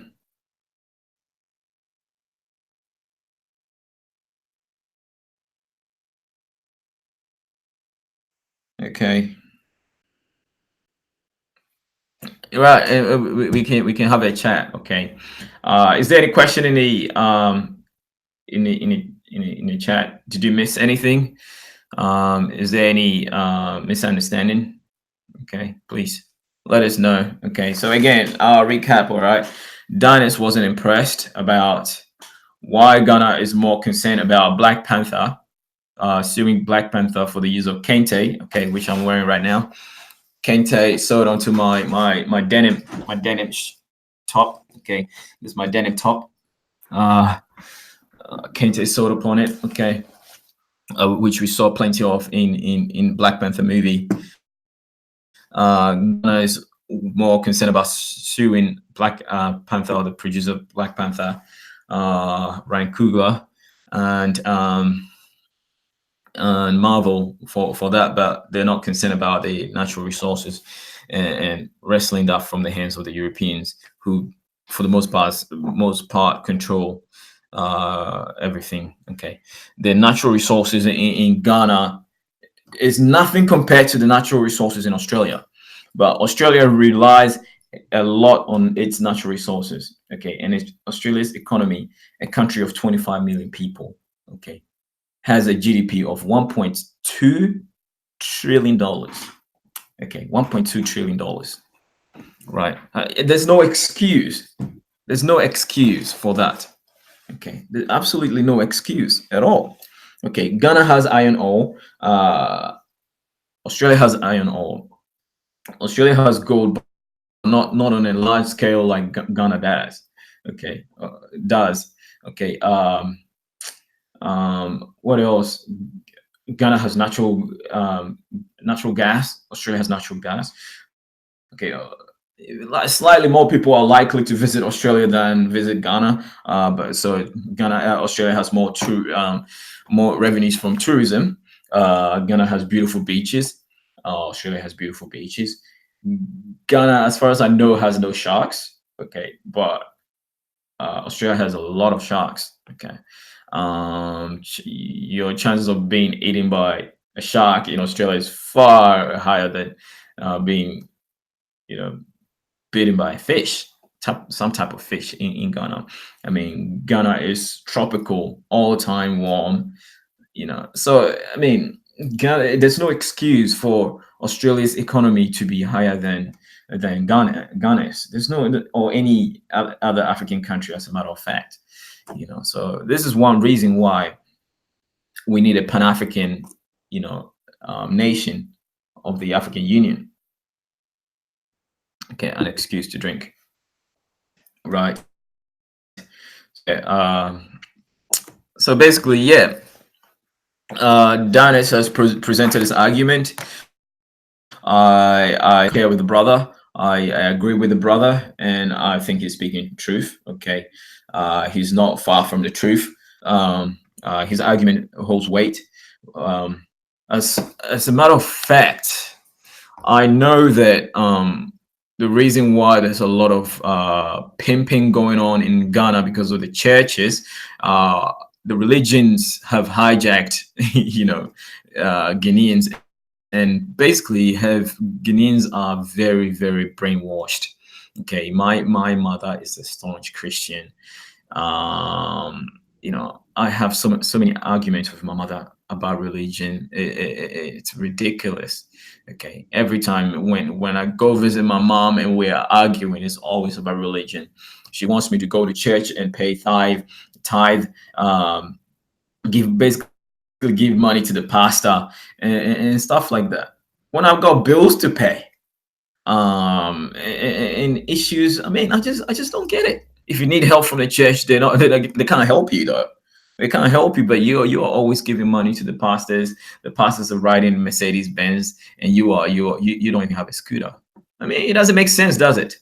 I think they sell you white Jesus and you buy it, making you think that everything white is better and everything black is not good. So Fantasial's World, thanks for joining the stream. Sorry if I butchered that name. I am pleased to have you here. Why are you not even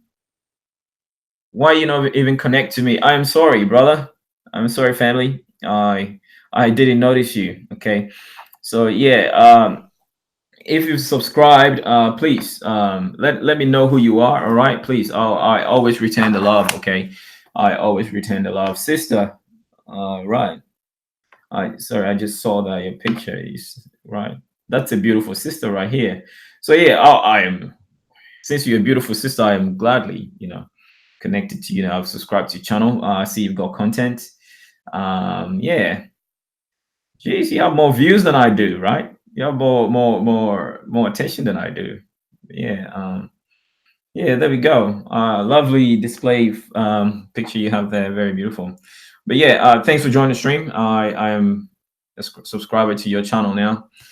So yeah, saw the link in the group. Had to check it out. Yeah, I appreciate you coming in here, please.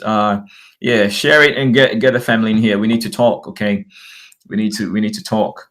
So yeah, I um I used to have a lot of fun when the group was about 20 people, 10 people even, but now it's exploded. It's like 400, 600 people now. And I look at it and my DM is just going crazy. Like I open the messages and I have to scroll like a minute, a couple of minutes to get to the bottom of it. And I can't read everything. So it's just gone crazy. So yeah, if you want to reach me, by all means, send me personal messages. That can do as well. But yeah, I'm always available. Okay, I'm always available to build with the family. Yeah. So I mean, yeah, I mean, it's funny, isn't it?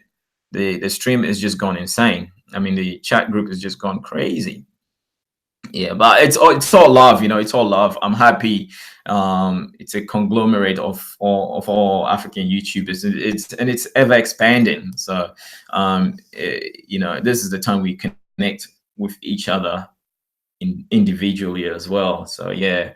So yeah, I'm glad you came in here and I've subscribed to your channel. So yeah, excellent. So yeah, I mean, there we have it, right? There we have it. So Fantasio's world, I don't read every message. I just catch up. Okay, yeah. Basically, that's what I do as well. That's what I do. But yeah, individually, okay, I encourage you that you send me messages on uh, into my personal inbox there, or email me on Chiefdryno at hotmail.com, or come over to my YouTube channel, and send me personal messages. Yeah, so Dynast with trouble, right? Ghana's discontent is Ghana's resources are not cared for, but Ghana's government is worried about Black Panther, kente cloth, okay, which I'm proudly wearing right now. Okay, if I start making billions of dollars, okay, if I start making billions of dollars, is Ghana's government gonna come attack me? If this video goes viral and for some reason I become a billionaire bigger than Mark Zuckerberg, okay, is Ghana gonna attack me a year later, 5 years later down the line, for copyright, for wearing kente cloth in my YouTube video? I mean, it's absurd, but at the same time, I feel like it's good. It's about time Africans stood up and stamped their authority, and that they shouldn't be taken for granted, So yeah, I mean, I am, you know, indifferent, right?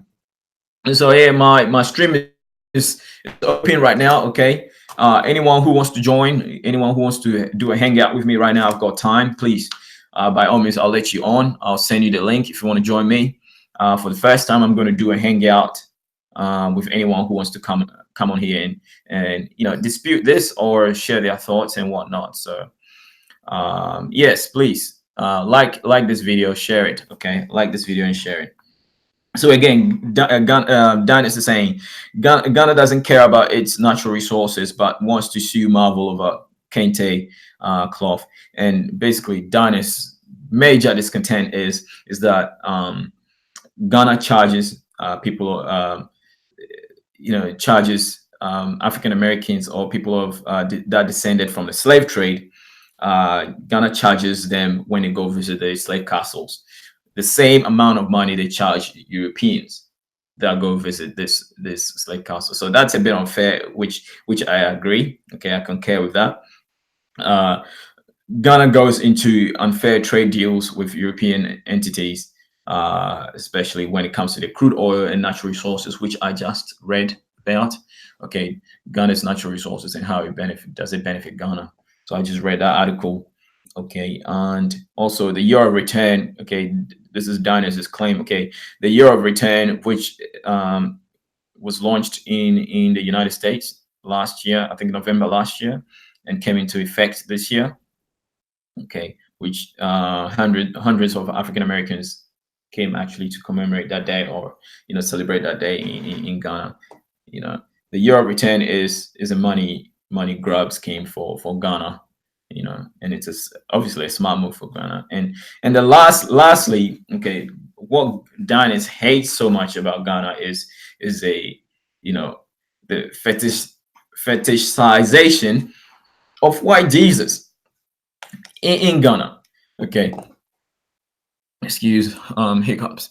I know for sure that the churches in Ghana are taxed by the Ghanaian government, so that's why the Ghanaian government, it's a revenue generation avenue for the Ghanaian government anyway. So they allow churches to flourish in Ghana anyhow.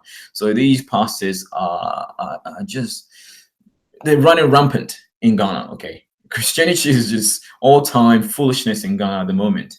Okay, anybody can rise up and become a Christian or a pastor and make loads of money. Okay, and in Nigeria it's even worse. Nigeria has like the largest Christian church in the world. Okay, and the pastors are making so much money, right? Off the brainwashing of these people. Okay, ask you the question: these countries that brought you Christianity, how many people go to church? I live in Australia. I used to go to church, and the church was only full of older people. People my age were not in the church. Okay, people my age were not in the church, and eventually, I woke up to the realization that this is only a myth. Okay, an African folklore to start with. Europeans bought it. I mean, stole it. Okay, rewrite it and brought it to us and enslaved us.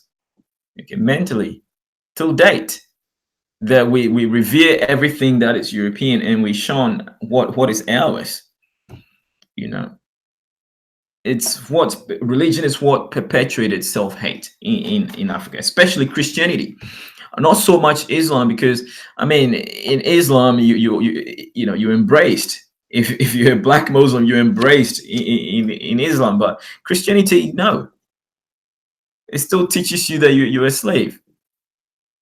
No. Slave, obey your masters. Like, what the hell? Jesus saying that? But God created everybody equal? I mean, come on. I'm not buying that. I'm not buying that. There's no proof that you go through all this struggle on earth, right? And then when you die, you enjoy in heaven. I mean, how does that make sense? When you die. But when you die, you can't enjoy anything anymore. Basically, you don't expect a spirit to enjoy anything, any pleasures. A spirit cannot enjoy any pleasures of the flesh. Enjoyment is here on the planet Earth whilst you are alive. Spirits cannot do anything.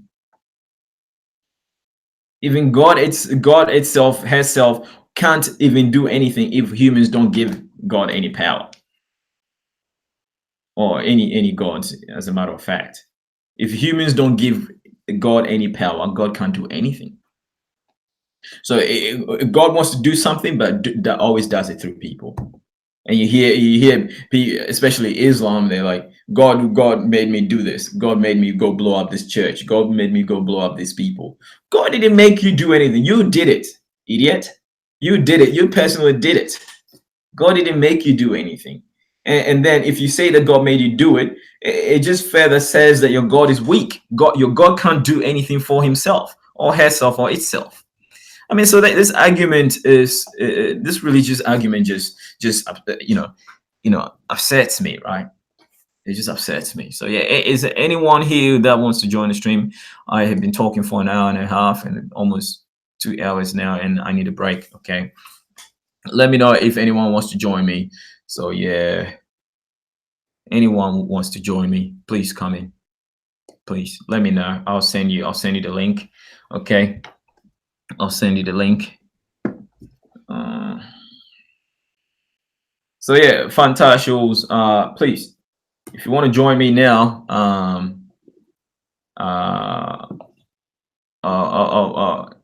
email me chiefdryno@hotmail.com and I'll send you the link. Okay, Chiefdryno at hotmail.com. I'll send you the link. Um,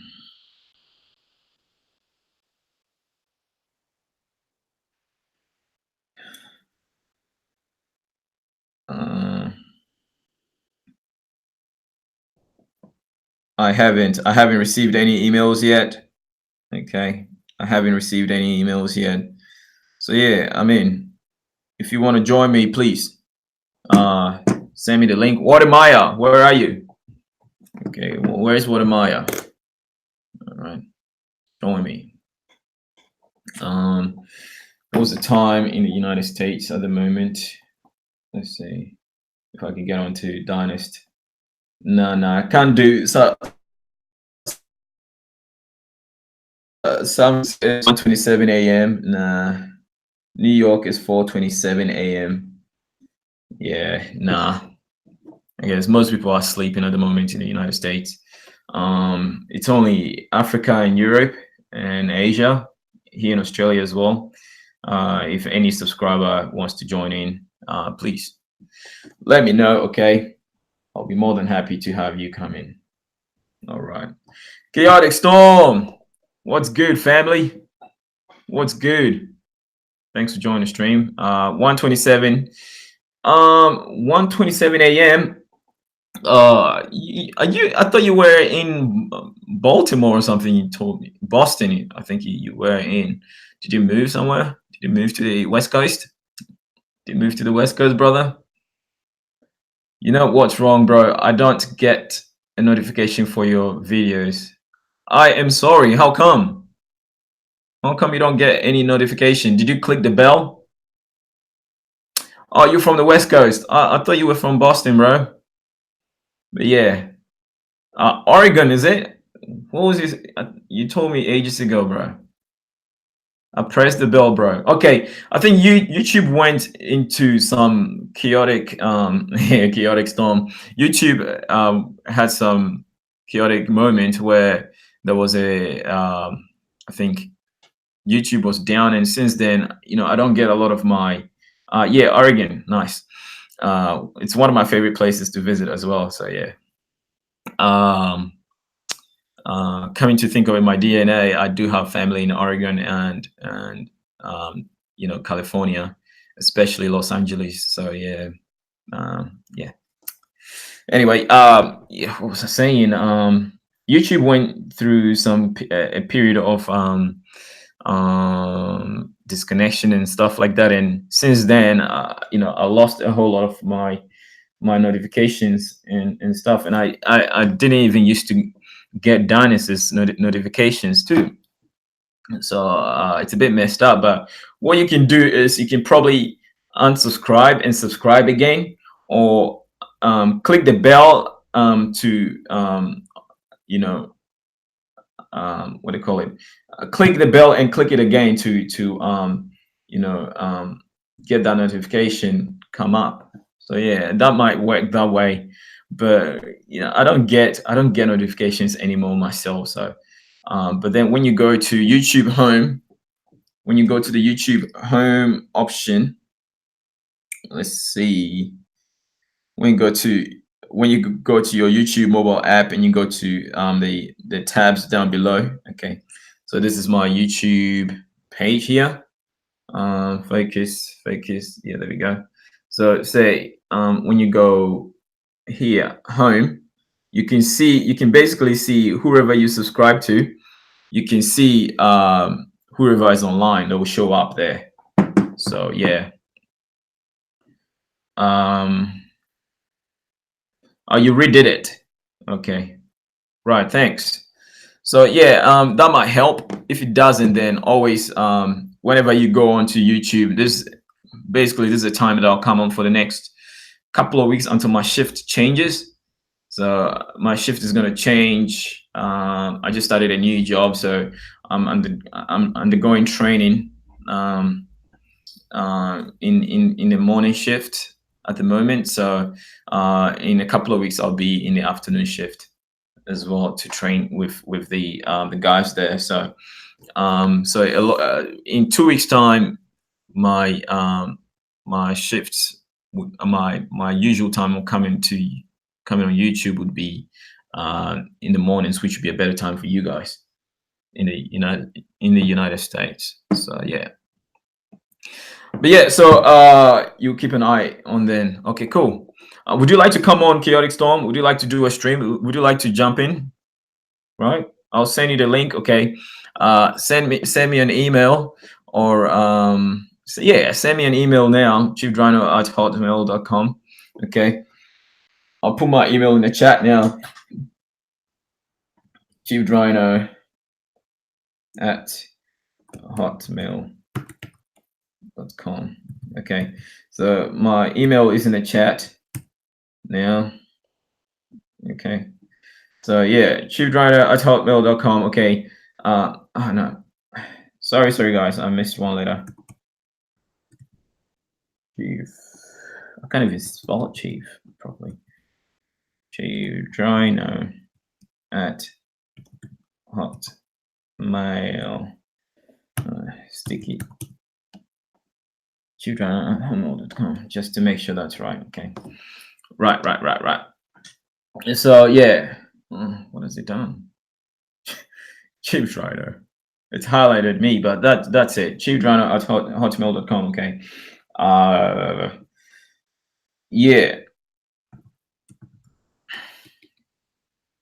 I mean, send me an email if you want to come in. Okay, I'll reply with the link. Hot.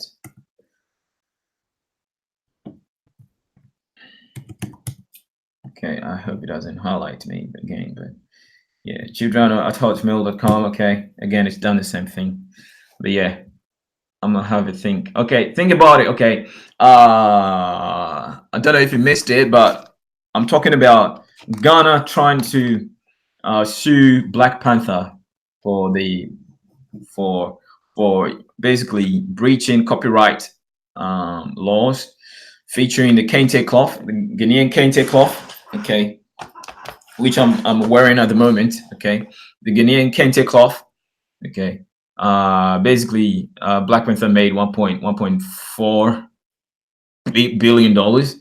Okay, so Ghana wants a share of that money, but then they're suing the wrong people. Okay, Ghana is suing the wrong people, but at the same time, I feel that it's about time African countries or governments, stood their ground, stomp the authorities, and said enough is enough. Okay, we're gonna make money off our own stuff. Okay, so all the artifacts in the British Museum, the French Museum, the Belgic Museum, okay, that belongs to Africans. Okay, the African governments can actually sue, okay, these European governments for having African artifacts, all the Egyptian artifacts, even the Kintat's mummy being sent around the world. It was brought to Australia, and everyone got to see that Kintat was a black man. Okay, Kintat wasn't a white person. Kintat was a black man. Okay, as dark as a Sudanese can get. Okay, a blue-black person. That was Kintat. Okay, that was Kintat. The grandchild of the son of Akhenaten, and the grandson son of Quintire, sorry. Time to use your own legal systems against them. Yeah, exactly. Okay, exactly. And Africa holds the biggest block in the UN because Africa has the most countries in the United Nations. So it's also to our advantage, also to our advantage. So yeah, we just have to use the same law, okay, their own law against them. That's it. And it's only going to be through legal means. Okay, it's not going to be through war or whatever. It's only going to be through legal means. Okay, your law says this, so why are you doing this to us? This is how we need to do stuff. Welcome to the stream, Sister Lily Mutams. Okay, I pronounced your name right this time. Lily Mutombo. Sorry if I release your full name here, but yeah, thanks for joining the stream. I actually enjoyed your stream this morning. Okay, I was going to work. I was on my way to work and I was listening to your stream, and you were very, very educative.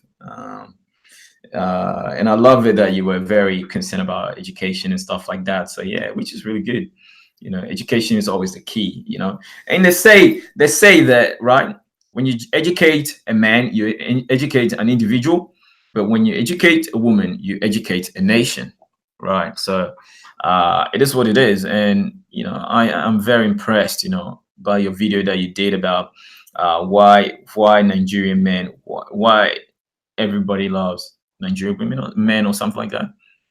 Why Nigerian men can date any women, some of that sort. But here, here in Australia, okay, I know a Nigerian. Okay, there's so many Okay, I went to this party and it was hosted by this Nigerian guy. Okay, he's a professor in the in Monash University in Australia. Okay, one of the top universities in the world. Okay, Monash University. When you hear of all the world-renowned university researchers coming out of Australia, like cancer and stuff like that. Okay, all coming from Australian universities. You'd be surprised how much what they call inventions Australia had in research that Australian universities have done. Okay, I think Australia is the first country in the world to separate two conjoined twins who were joined by birth with the heads joined together. Okay, and that was done in the Monash University. Okay, it was an Indian kid, twins that were flown here to Australia, and they were successfully separated. Okay, so Australia is leading when it comes to medical research and stuff like that. So many cures in the world was invented here in Australia, and you have this Nigerian doctor, okay, being one of the top head research persons. And I was privileged to meet this guy. Okay, and guess what? He is married to a woman from Finland, and she's also a researcher. So there you have it. Okay, so Nigerian men, okay, can attract all sort of women because of their success, because of their determination. Okay, I personally, my best mate, he's a Nigerian. Okay, I studied mechanical engineering. Okay, my best mate studied sociology or something like that. Okay, when I graduated, the most that I could earn was $80,000 a year. Okay, in my whole my career, employment. Okay, the most I have earned was $80,000 a year. But my Nigerian mate, was earning $130,000 a year.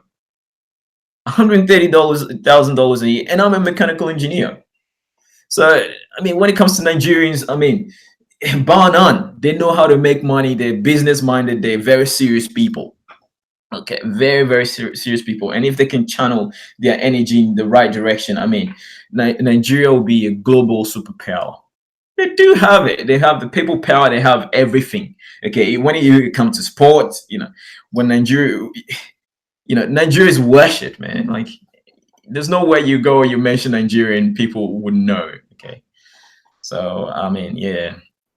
Carry on this topic. Let me bring them. Okay, so yeah, please bring people in. If you want to join me, please, by all means. Sister Lily, you want to come on? Lily Mutam shared your video. Oh, thank you, sister. Please, thank you so much for sharing. We will talk about this. We'll talk about the Nigerian men. If you do want to come on, would you like to come on? New subscriber, China Gucci man, Amani. Thanks for joining the stream. Yeah, I shared, so hopefully come. Okay, yeah, one person just subscribed. Yeah, have a new subscriber now. So yeah, please come on, come join me. Okay, we'll talk about the success of Nigerian men. Okay, besides the story of besides the initial topic. Okay, Ghana is more concerned about suing Black Panther over Europeans raping the natural resources. But then again, now that you join in, okay, I can start a new stream, and we'll talk about how successful are Nigerian men. Okay, we can do that. So what would you like to do? Okay, what would you like to do? All right, it's 6:41. I haven't had dinner yet, but I can sacrifice some time. I can have a quick break, end the stream, and then we can do it again. So yeah, Sister Lily, let me know. Please do a reaction of my Nigerian people. Ah, okay. I'll do a reaction video. Okay. Um, you just shared. Okay. I will do a reaction video. Okay. I will do a reaction video now that you mentioned it. And yeah.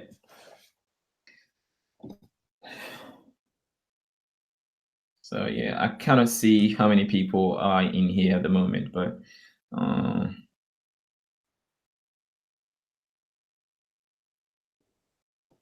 big Quasi, are you still here? Chaotic Storm, are you still here? Fantasio's World, are you still here? Terry Relish, are you still here? Quintilly, you still here? Yeah, it's okay. Carry on. All right. Okay, we'll carry on. So yeah, please, if you like to come on, please, Sister Lily, let's do a stream together. All right, come on, join me. Yeah, Chaotic Storm, you're still here. Thanks for the support, brother. So yeah, Lily, if you want to come in, okay, I'll put my email address here in the chat. Chiefdryno at hotmail.com. Okay. Please send me an email if you want to join me. I'll send you the link to this hangout and you can join me on the panel. So the one about how educated they are. Yeah. Okay. Yeah. So I mean, Nigerians, like even my personally. Okay, I went to Swinburne University of Science and Technology. Okay, that is my university. Okay, and the head of the physics department. Okay, I remember his name very well. His name was Luke Alau. Okay, he's Nigerian. He is Nigerian. Okay, Luke Alau. Okay, and in my final project, he gave me 70%. Okay, I wasn't too excited about it, but yeah, I was actually, basically excited. He gave me a pass, and he said if I wanted work, I should come see him. So yeah, but then again, I mean, I joined a class late, so I missed out on the group project. So I had a solo project, and yeah, so I mean, it's exciting to get 75% in my project, my final project, and I did it all by myself. So yeah, that was a pretty good achievement. But yeah, he really did like me a lot, and yeah, I was shopping one day, and then I met him in the shops, Kmart, and he was there with his two children, and he has a son and a daughter, and guess what? Guess what? The children are half castes, basically, and his wife is white, Aussie. So I mean, Nigerians, I mean, you can't. They're always looking for opportunities to live big. Okay, they live really, really big. They live large. Okay, Nigerians, I know them very well. My best mate, Nigerian. Okay, he lives very large. He lives really large. He has investments. Okay, he has multi-million-dollar investments. Okay, even at the age of 19. Okay, at the age of 19, he's 2 years older than me. But at the age of when he was 19, okay, he had already bought his first house. He had already bought his first house here in Australia at the age of 19, and now that house there is worth. He bought it at a very cheap rate, but that house there is worth almost $1 million now.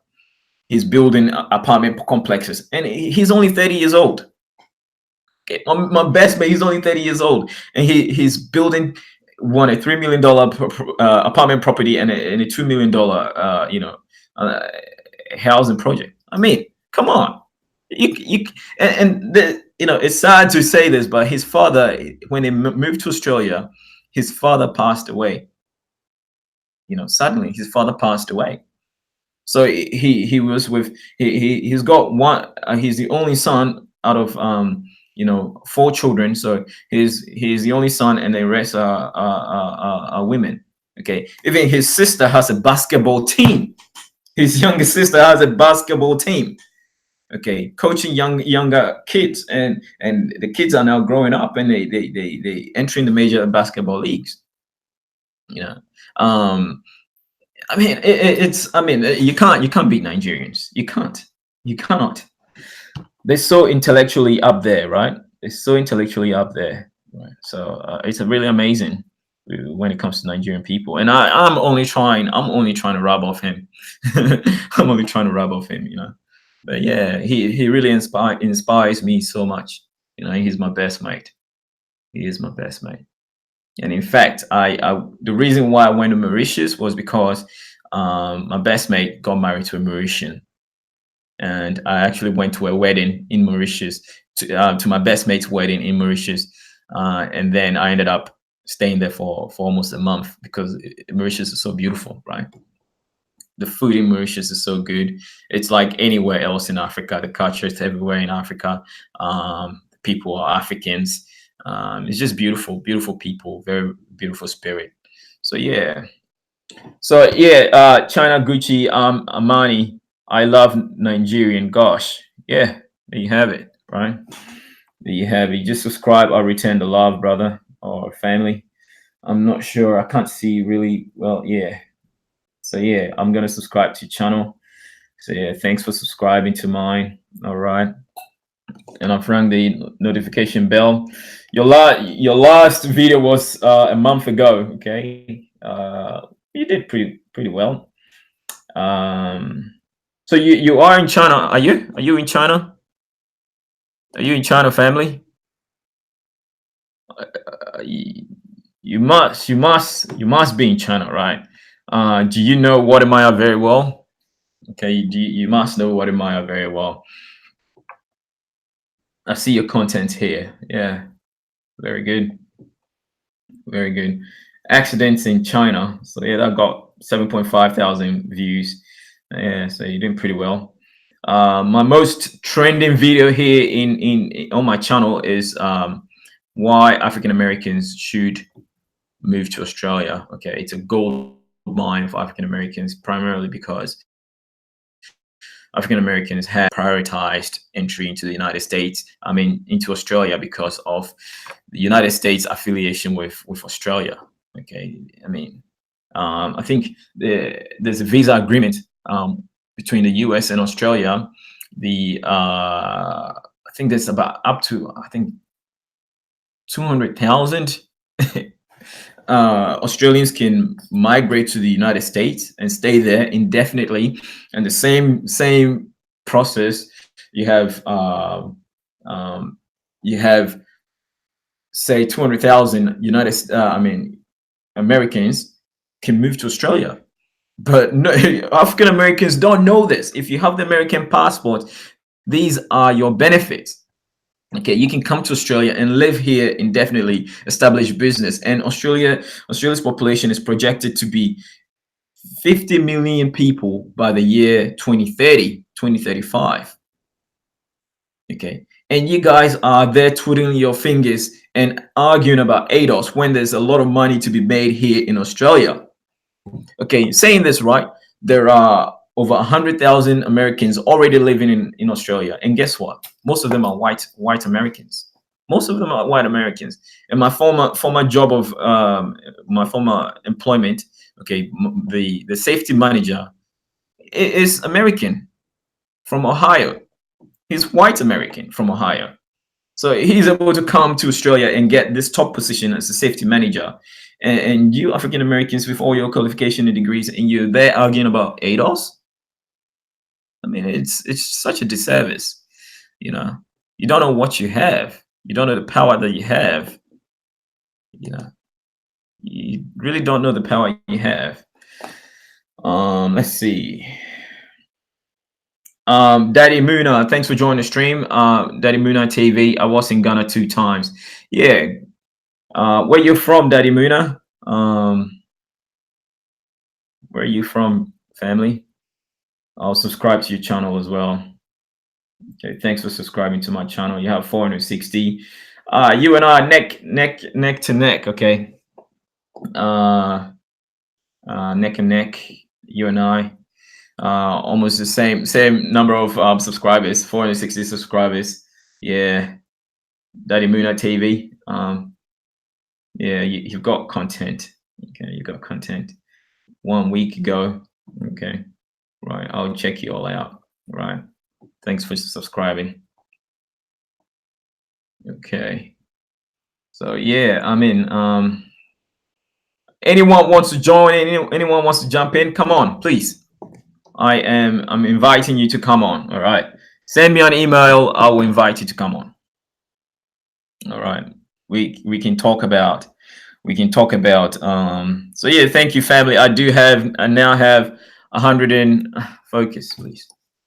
I have 160 subscribers now. I mean 460 subscribers. I am, struggling to get 500 subscribers. So yeah, thanks for these subscriptions, family. Yeah. Anyone wants to come on? Yeah. Anyone wants to come on? I will I will show the love back. My move there for the healthcare and business.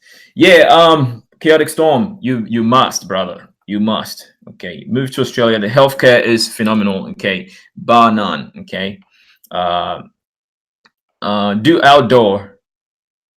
I've done a lot of outdoor videos on Australia. You mean? If you I have actually have 108 videos on my channel. Okay, I don't stop. Okay, since I got serious with YouTube, I go hard. Okay, I go hard. Now that YouTube has put restriction on the live streaming. If you don't have 1,000 subscribers, you cannot live stream from your mobile device. So I always usually stream from my iPad when I'm out. But because of the YouTube restriction now, I have less than 500 subscribers. I cannot live stream. So what I have to do is pre-record my videos and edit. But I'm committed to my occupation as a mechanical engineer, and I don't have a lot of time to be editing videos. That's why I try to perfect my skill of going live stream so I can do more live streams than more pre recorded videos where I can edit stuff. But yeah, if you go down my archives, you see a lot of streams that I've done with like the public, like the Australian people in Australia, and I do have the barbershop episode, which you can see. And stuff like that in interviewing Africans and whatnot. Yeah, I went to a Jamaican party festival, which I was live. I streamed it live. So yeah, I mean, great times. But if I hit 1,000 subscribers, I'll bring you videos from Australia live and direct. Okay, live and direct. And a lot of people want to see the Aboriginal Australians. I do travel a lot through Australia, especially in summer. I love camping, so when I go outside Melbourne, the capital of Victoria, there's a lot of Aboriginal people out there. I can interact with them, and in due time. Okay, in due time, as the channel grows, we can do all that.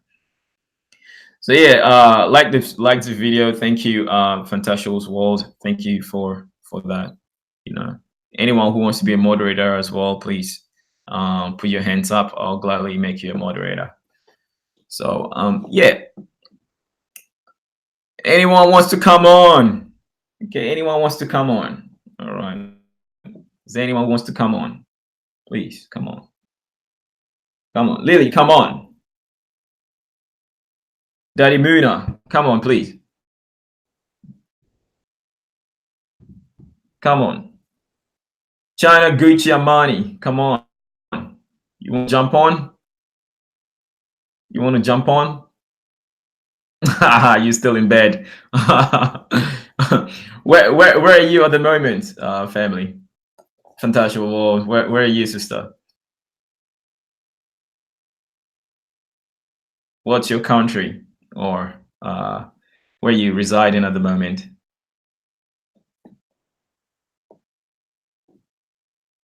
let us know where you are. I know, Lily, you're in the UK at the moment. Are you in Manchester? Okay. Same as Lily as well. Lily's in Lily, you in London? Yeah, Lily's in London. So yeah, I mean, the floor is open. Okay, the floor is open. You can come in. All right. um. Okay. I'll.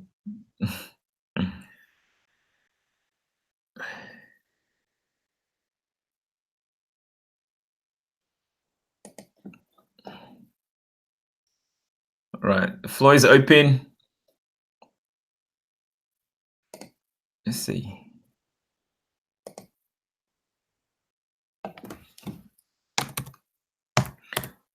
First time I clicked on the chat option. Let's see.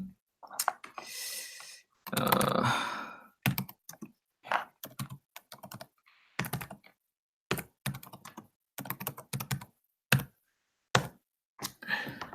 let's see. Did I show up? I want to see if I chat straight from Google Chrome, it will show up in the YouTube.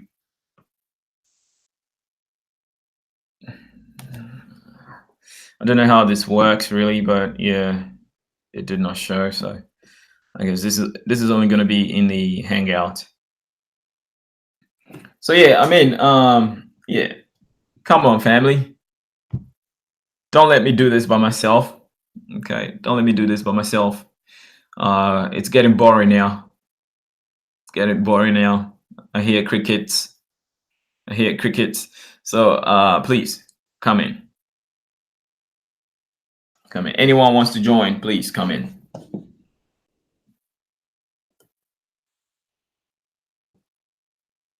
Lily Moon Times, please come in. All right, join me. I know you have a lot to say. We will talk. Let's talk about the Nigerian man. Okay, let's talk about the Nigerian man and women. Okay, how industrious they are. Like one thing. When I went to this party, okay, because this man is Nigerian, so he mainly invited his Nigerian cronies, his Nigerian friends, right? And nearly everybody there who was Nigerian was either a doctor, an engineer, or a professor of some sort. Okay, or some sort. There was, I think, there were about 12 people there, and they were all Nigerians, and all of them were in very, very top positions, right? And I'll say about 90% of them were married to, like, white Australian women or other, non-black women. And there were a couple that were married to Nigerian women and have Nigerian black children. But the level of success these people have is just amazing. Okay, it's just amazing. And similarly Ghanaians as well. Okay, similarly Ghanaians. There's a lot of Ghanaian professors and lawyers and doctors and whatnot around here, builders and engineers here in Australia. And I know them personally, and you get to see them when we go to these annual festivals and celebrations. So like Nigerian Independence Day, Ghana Independence Day, and stuff like that.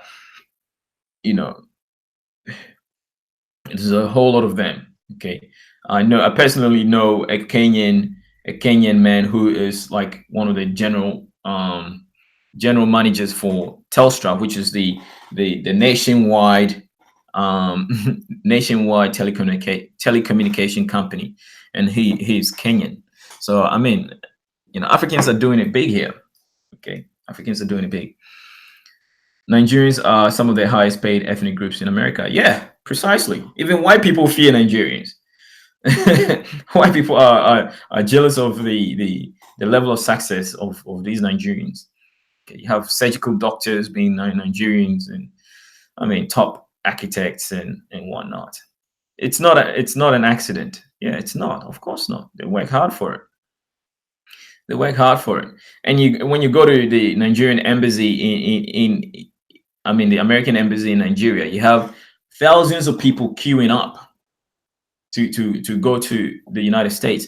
And out of these these thousands of people, okay, you have people that have master's degree professors already in Nigeria before they're even considered. Okay, so it's just a recipe for them to succeed. Okay, so you have all these smart brains in Nigeria, okay, having a little bit of avenue to exit Nigeria into a world where every opportunity is open to them. Of course, they're gonna outperform nearly everybody, over there, because the Nigerian and the Ghanaian education is very, very high. The standard of education in Ghana is very, very high, and Nigeria is very, very high, and it's highly, highly competitive. Highly competitive, you know, highly competitive. Like I only have a degree, but in Ghana, if I only had a degree, I would struggle to find a job.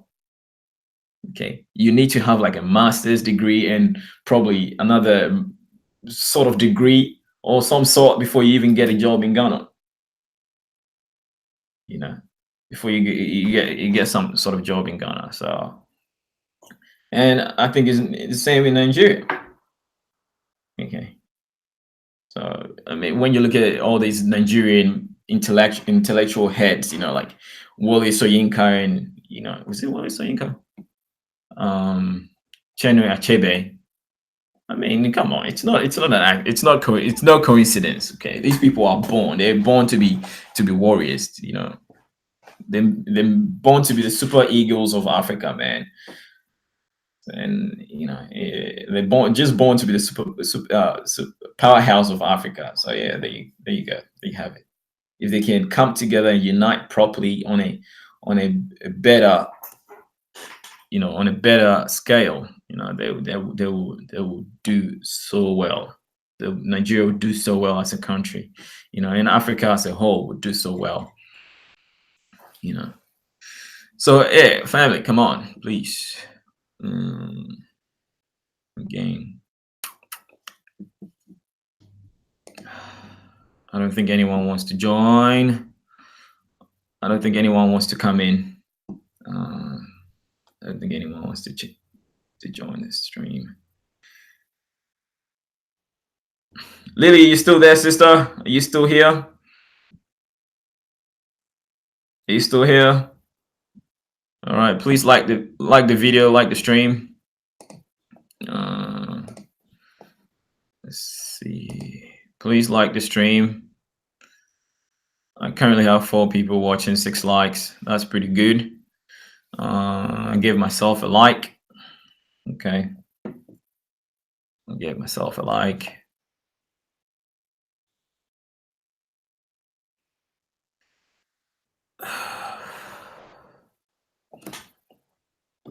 So yeah, come on, Lily. I'm waiting for you. I'm waiting for you. All right. I'm waiting for you. Chaotic Storm, come on. Jump in, brother. Come on, jump in. Share your thoughts, okay? At least on the Black Panther issue. All right. Do you think Ghana is in the right to sue the directors of Black Panther, to sue Marvel for breaching copyrights and basically using Ghana's kente cloth in the movie for free? A movie that they amassed 1.6 billion dollars. Okay, don't you think that Ghana needs to have a share of that? Do you think that Africa or Africans should start suing outsiders for misrepresenting their traditions and culture and artifacts, especially Hollywood for misrepresenting Egyptian stories and portraying Egyptian people as white people when they were black? Do you think Egypt should sue? I mean, where do we draw the line? Okay, do you think Sub-Saharan Africa should sue the Arabs that took over Egypt for colonizing Africa, North Africa? Do you think, where do we draw the line? Okay, where do we draw the line? So what do you think?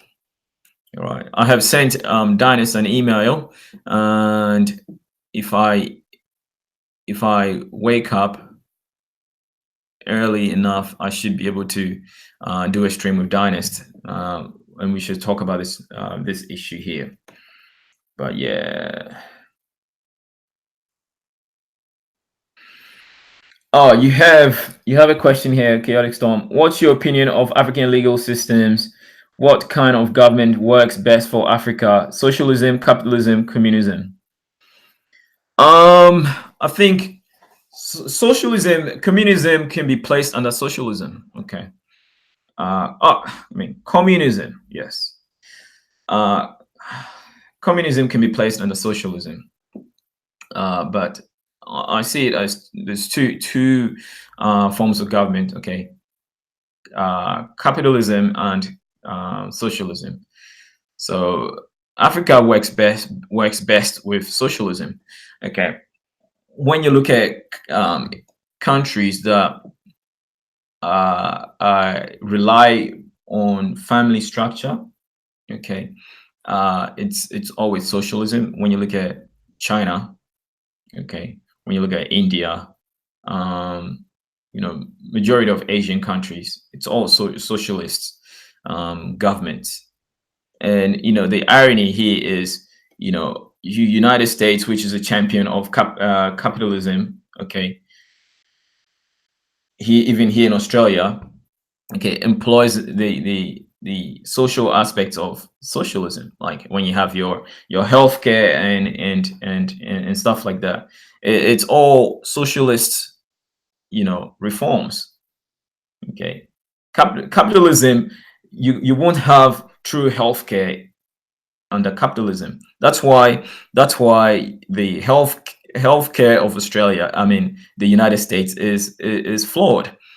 They fought tooth and nail to get rid of Obamacare, which was something great for the United States, but they don't want it because you know what? The people are not going to make money. I mean, the those people in the health industries are not going to make that much money that you're used to make in the past.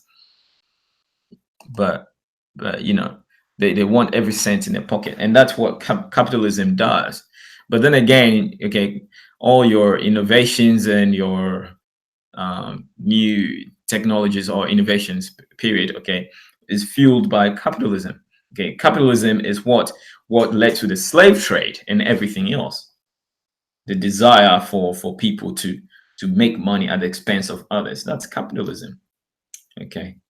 So all the troubles in the world is basically all the economic woes is basically because of capitalism. Okay, socialism is basically everything that belongs to the company everything that belongs to the country belongs to everybody. So people don't personally own assets. Everything belongs to the government, and what belongs to the government belongs to the people. But then again, it creates a breeding ground for communism. Okay, where you have communistic um, mentalities infiltrate that sort of these kind of governments. So when you have a socialist country like China, then you have a communist government come out of socialism.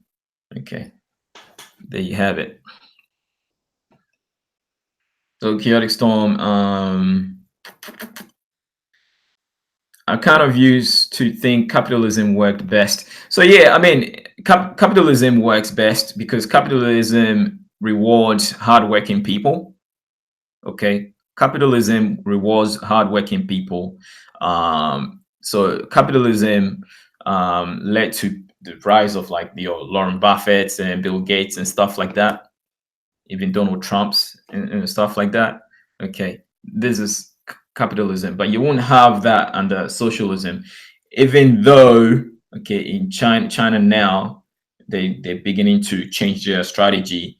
Okay, China now has more billionaires than the United States has, more millionaires than United States has, only because the government of China, okay, is acting as if it's a capitalistic government, but then again, it's a communist government. So if you merge the two, okay, if you merge the two together, and again, you you need to merge it, okay. You need when you have a balance, okay, you always succeed, and that's what China is doing. Okay, that's what China is doing. But then, I think capital capitalism, okay, leads to individualism, okay, but socialism leads to like a collective, and that's how Africa needs to operate. So, yeah. After watching China gain so much traction, I start to uh, second. Think I'm not too sure of what I'm reading here. You're beginning to think that I suppose that's what you meant. I believe no one is gonna have your back like your own people. Yeah, that's for sure. Um, and I did a video on how what's the word I'm looking for? Legalitarian. What's the word I'm looking for? Hang on.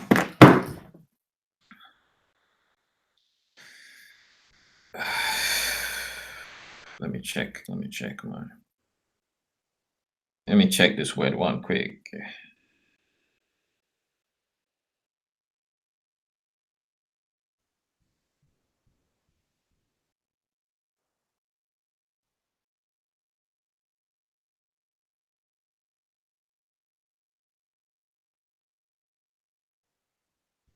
No, egalitarianism.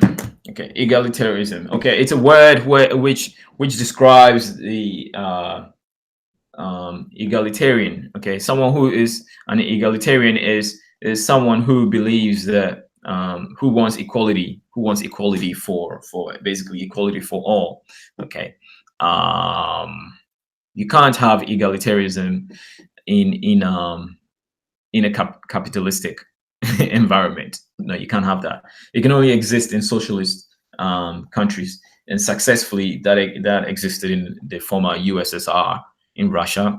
Okay, they were a perfect socialist country, and basically Ghana started as a socialist country as well, and Ghana was doing really well in the 60s.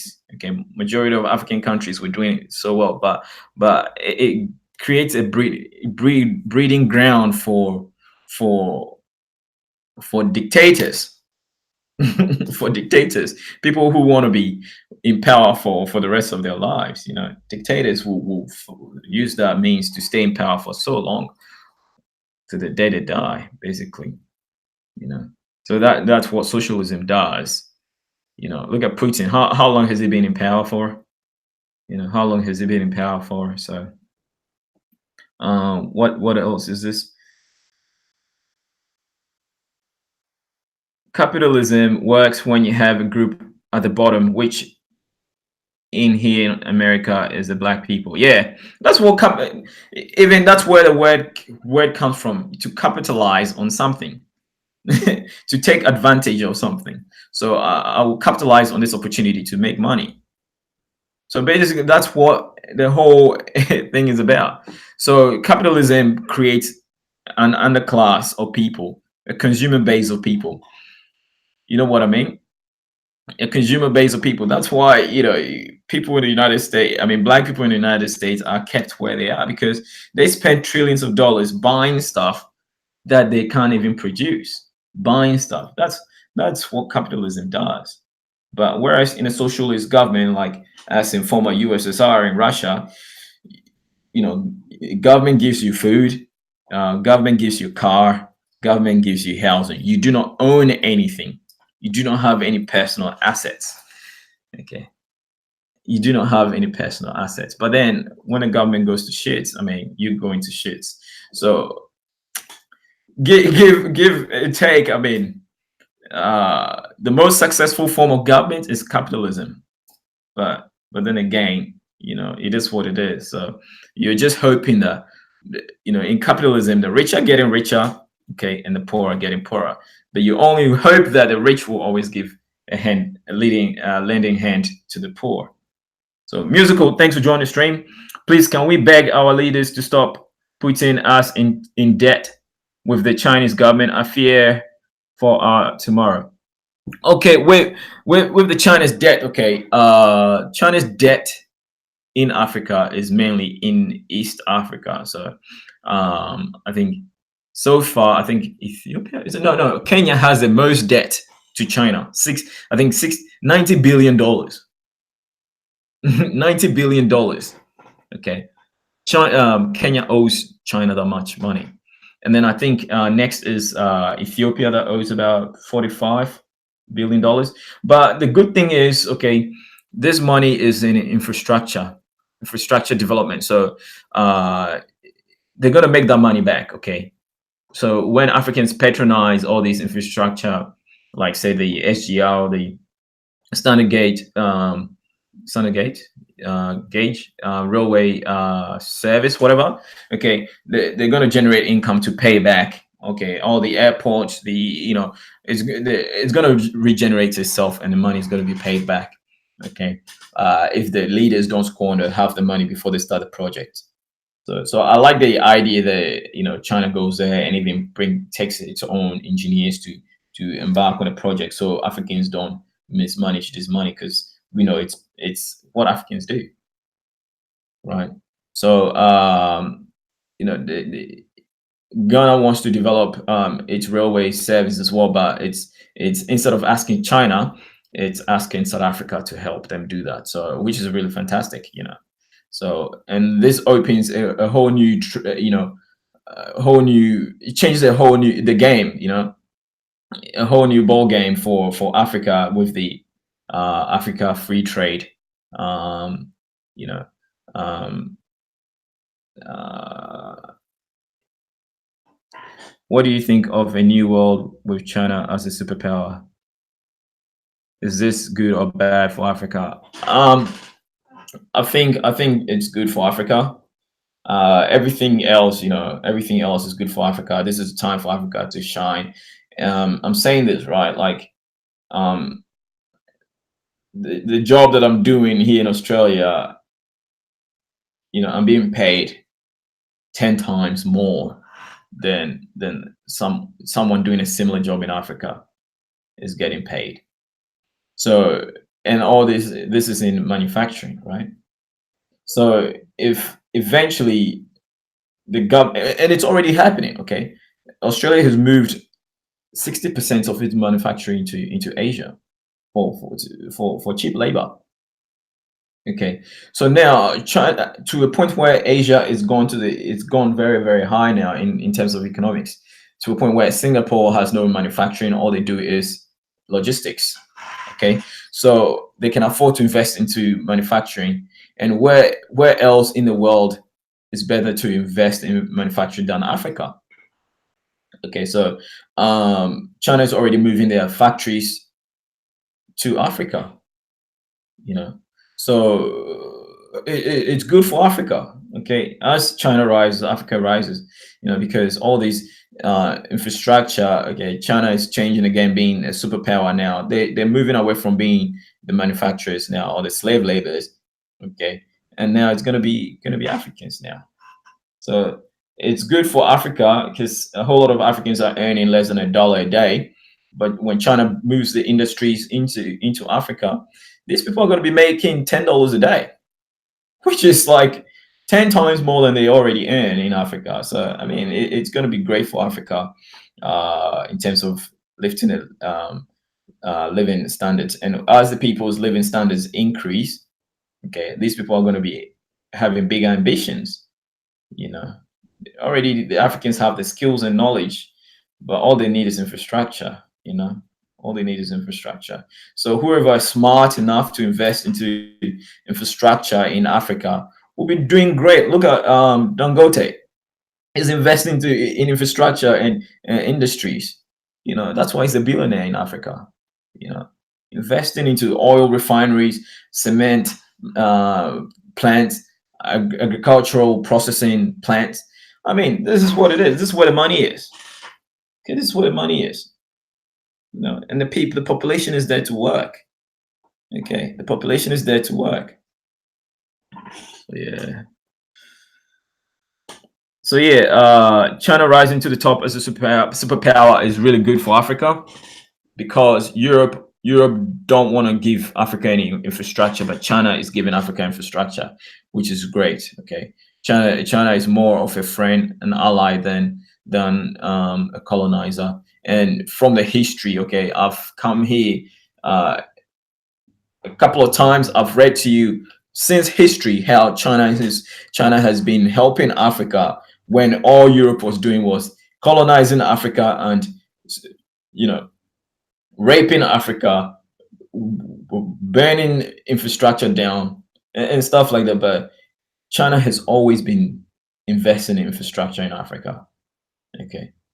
At the time where Egypt was looking for a loan to build the Aswan Dam, okay, the US, yes, the US involved, Britain and France waged war on Egypt.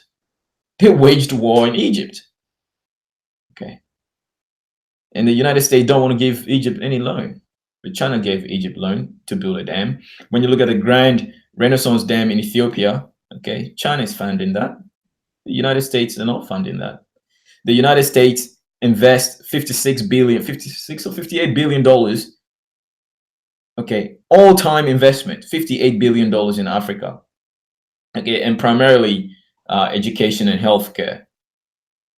That's what the US is concerned about, because the US and Europe are more concerned about the brain drain. So a whole lot of educated Africans have moved out of Africa, okay, into Europe to help the European economy go up. Okay, you have all the top earners in the US being Nigerians or Ghanaians. Okay, so that's brain drain, contributing to the success of the United States and the Western government, okay, at the expense of Africans. But then you have China investing 1.4 no 147 billion dollars in the next 10 years. Okay, all in infrastructure. I mean, who will you choose? Who will you choose? So yeah, I mean, come on.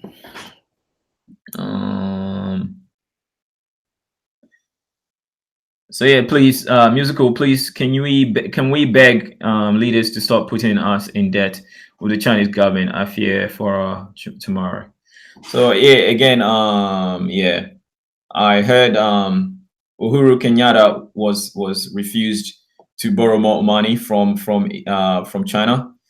He wanted to borrow more money, and basically the Chinese government said, no, you've had enough money. So that's pretty good. He's been rejected. So yeah, the IMF, basically the IMF is like a pot calling a kettle black. You know, the IMF has a more predatory loan granting scheme than China does, because the IMF never builds any infrastructure for Africa. Okay, the Africans go there and take loans, and then I mean, 90% of the loan vanishes into thin air, and only 10% is used in infrastructure development. Like, that's just ridiculous. It's just ridiculous.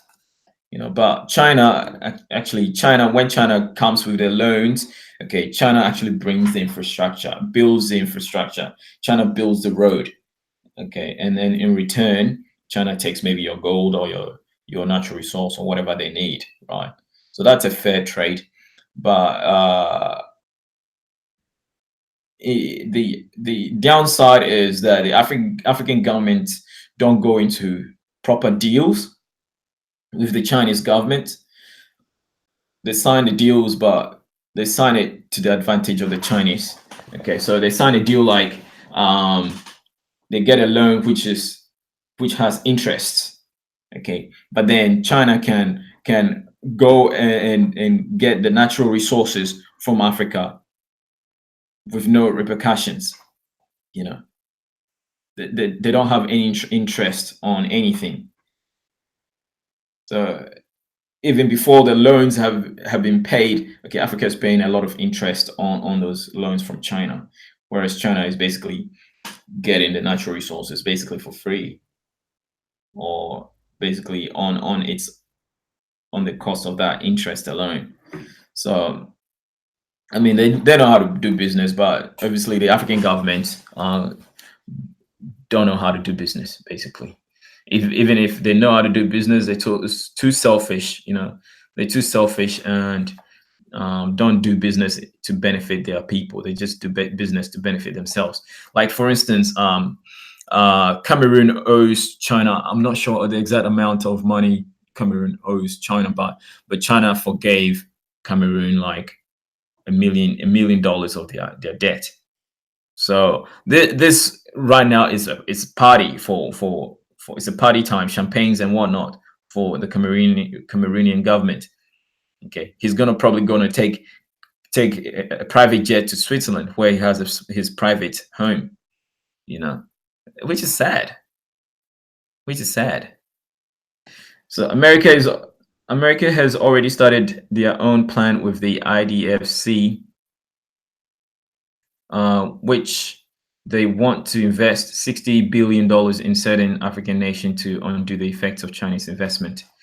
They can try, but 60 billion is nothing compared to 147 billion dollars China is prepared to invest. So yeah, but it's too late. Okay, China. If you see how much China is invested in Africa, I mean, it's too late. China is taking the market in Africa. China is taking the market.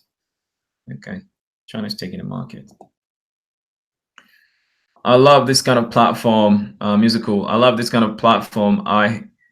It helped us to interact and discuss our problems together. Proper solutions and prefer solutions and let it out for our political leaders to key into. This will help put stop to xenophobia. Of course. Yeah, of course. Of course. Yeah, so does anyone still want to come on? I think I've exhausted myself here. I've exhausted myself. I'm repeating myself. So yeah, if nobody's coming on, I will gladly call it the night. And yeah,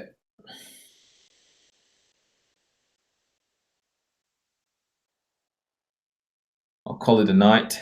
All right. Is there any other question in here? Good. Is there something else that I missed?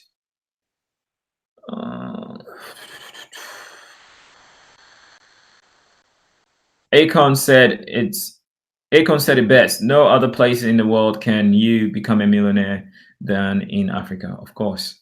Yeah, of course. Like if you have basically if you have $100,000 here in Australia, you are like a multi-millionaire in Africa. All right, multi-millionaire. Oh, excuse you, have a drink. It is what it is. Okay, you're a multi-millionaire in Africa. So yeah. So yeah, I mean, the money here goes a long way in Africa. You can do so much. So I don't see why Africans in the diaspora are stalling. Okay, the future is in Africa. Put your money together. That's why, I promote Pan-Africanism. We can network together. Okay, we can form a team. Okay, African YouTubers come together. Okay, build a business. Okay, invest into it and be the shareholders of that business. Okay, and our children, our future generations will reap the benefit. Okay, and in our lifetime, we can reap the benefits as well. Okay, we can reap the benefits as well. So yeah, it's high time. It's high time we start investing. And Okonkwo, thanks for joining the stream. I really appreciate you coming in here. Have I subscribed to your channel? No, I haven't. I haven't subscribed, so I'm gonna subscribe right away. Okay. So yeah, if you haven't subscribed, please return the love. I am doing great, thanks. I'm a bit exhausted at the moment though, so you came in at the tail end of my stream. But I've been through a lot, on here tonight. In fact, I haven't done such a long stream in a while. I used to do 6-hour streams. Jeez, gone with the days. I don't think I can do 6-hour streams anymore. But yeah, Yeah, but yeah, you can always, and you can, sister, and you can always go and catch the replay. But basically, what brought me here is to do a response video on Dynast's recent vlog. The his initial title was Ghana doesn't care about its natural resources, but cares about suing, but wants to sue Black Panther over kente cloth. And he's changed the title to Ghana should sue its pastors, not not Marvel. Okay, so I've just been discussing that with the family here, and yeah.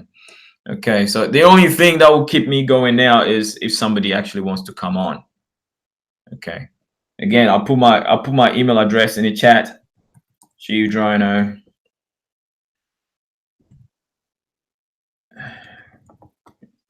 Chiefdryno at hotmail.com. Okay. Okay, one word, chiefdryno@hotmail.com. That's my email address. Okay. If you want to come on, send me an email. I'll send you the link. All right.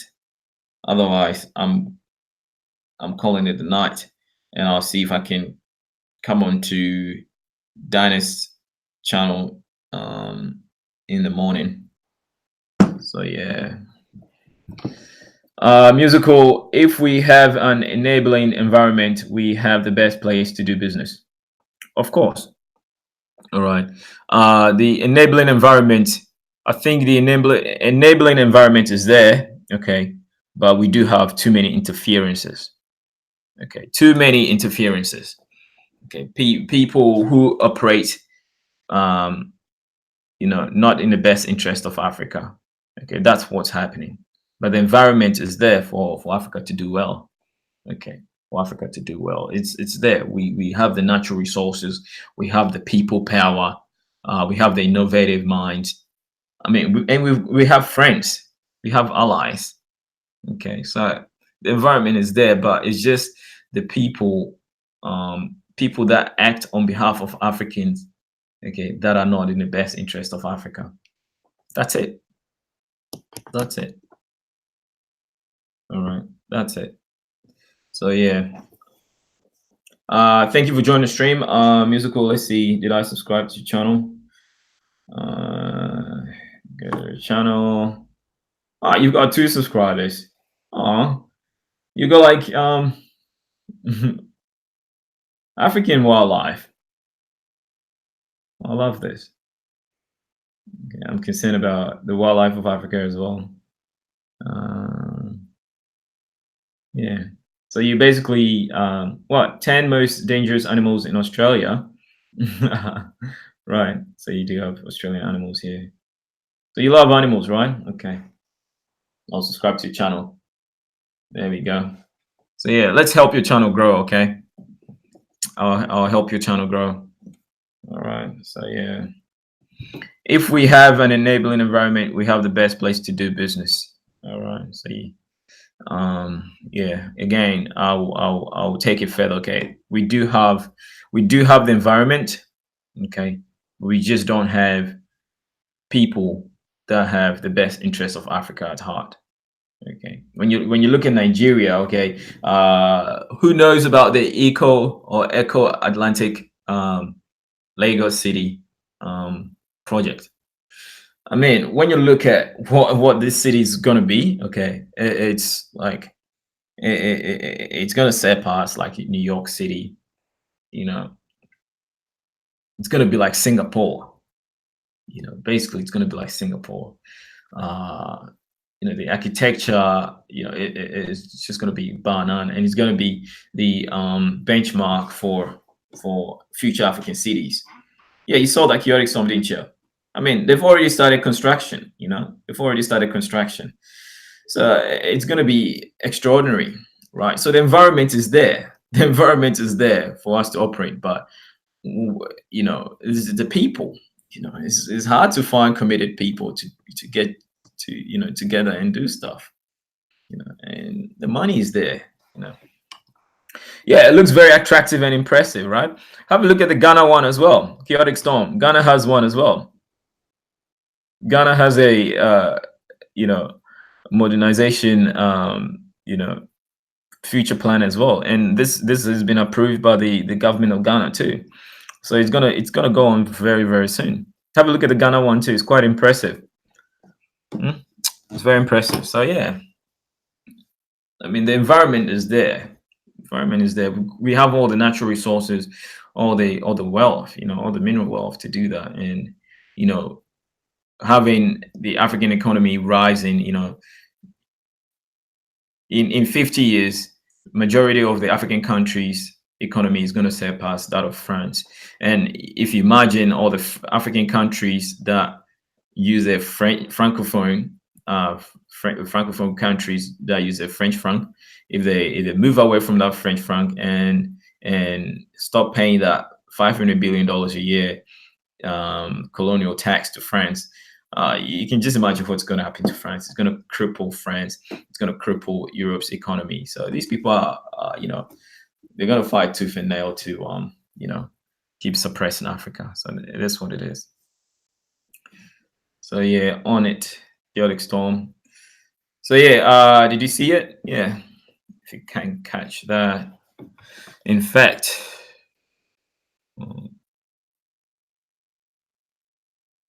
let me see if I can find it.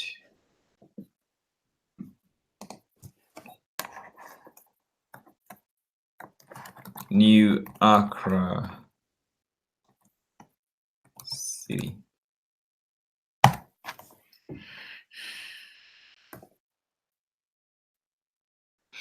So yeah, let's see.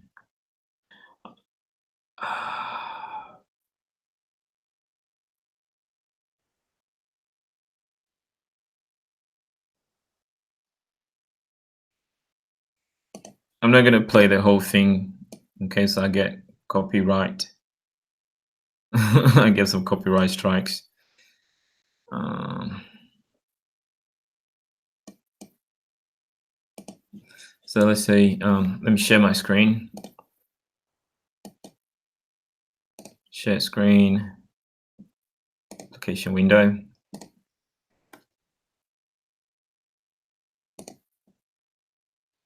Present to everyone.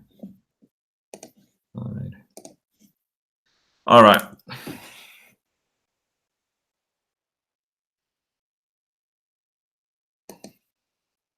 So this is a portion of Accra. Move forward a bit.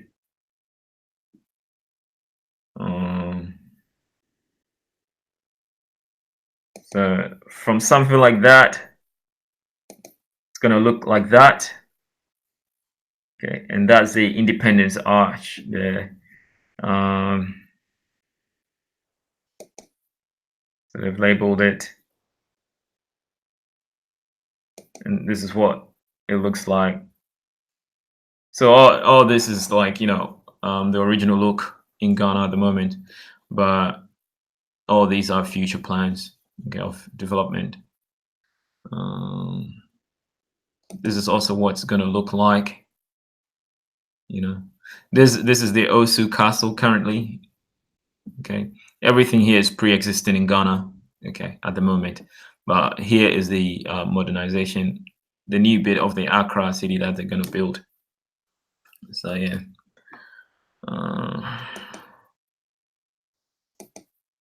So yeah, it's gonna look beautiful. See? I mean, beat that. Okay. This is the future of Ghana. This is how modernization of Ghana would look like. I mean, this is gonna be very attractive for people to visit Ghana, Yeah, so there.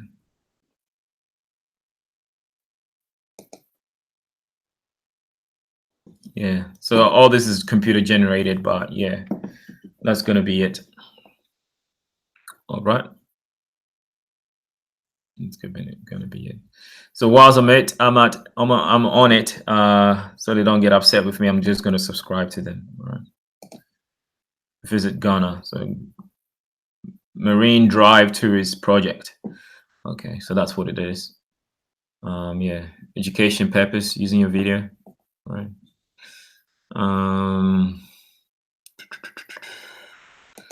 Let's see, Eco Atlantic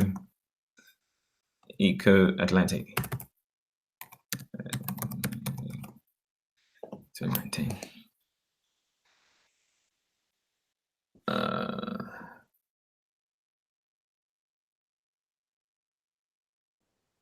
So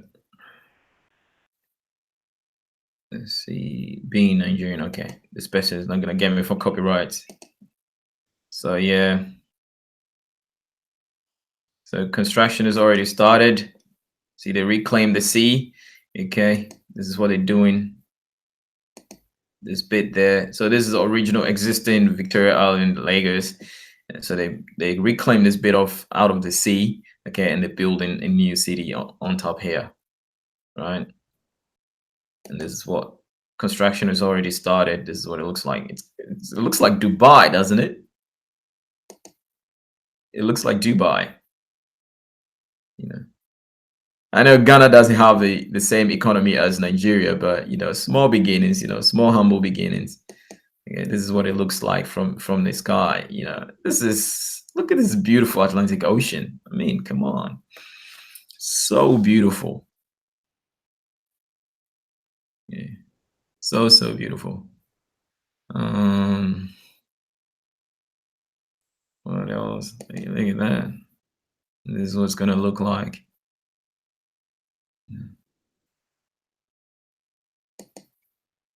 We've already started a few buildings here and there.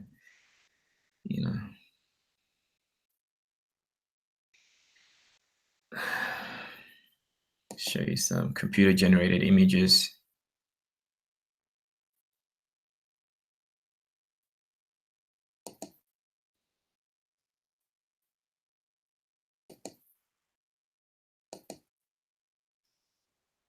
Yeah, so basically that's it.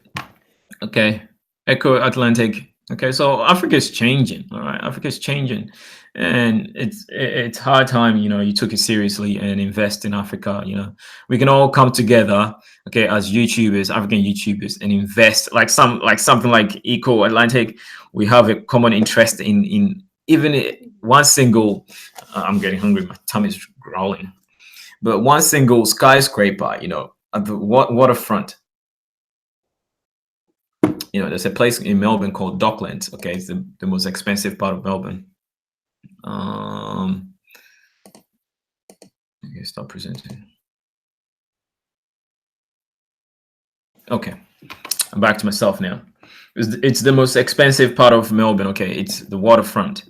Okay, we can all come together and invest in something like that. Okay, and just sit back and just sit back and reap the benefits. Okay, just sit back and reap the benefits. So this is what we can do as YouTubers. Okay, this is what we can do as YouTubers. African YouTubers, when we come together and do something like this. So yeah, Chaotic Storm, I love it. I think it has potential. Yes, brother. Big potential. Big potential. Big potentials. And it's not going to be cheap. Okay, this is going to be a hub for the rich people from Dubai. Trust me. Nigeria has the recipe for anything. You have the people power. You have the oil. You have, I mean, come on. The economy is already big on its own, as is. So yeah, let's see.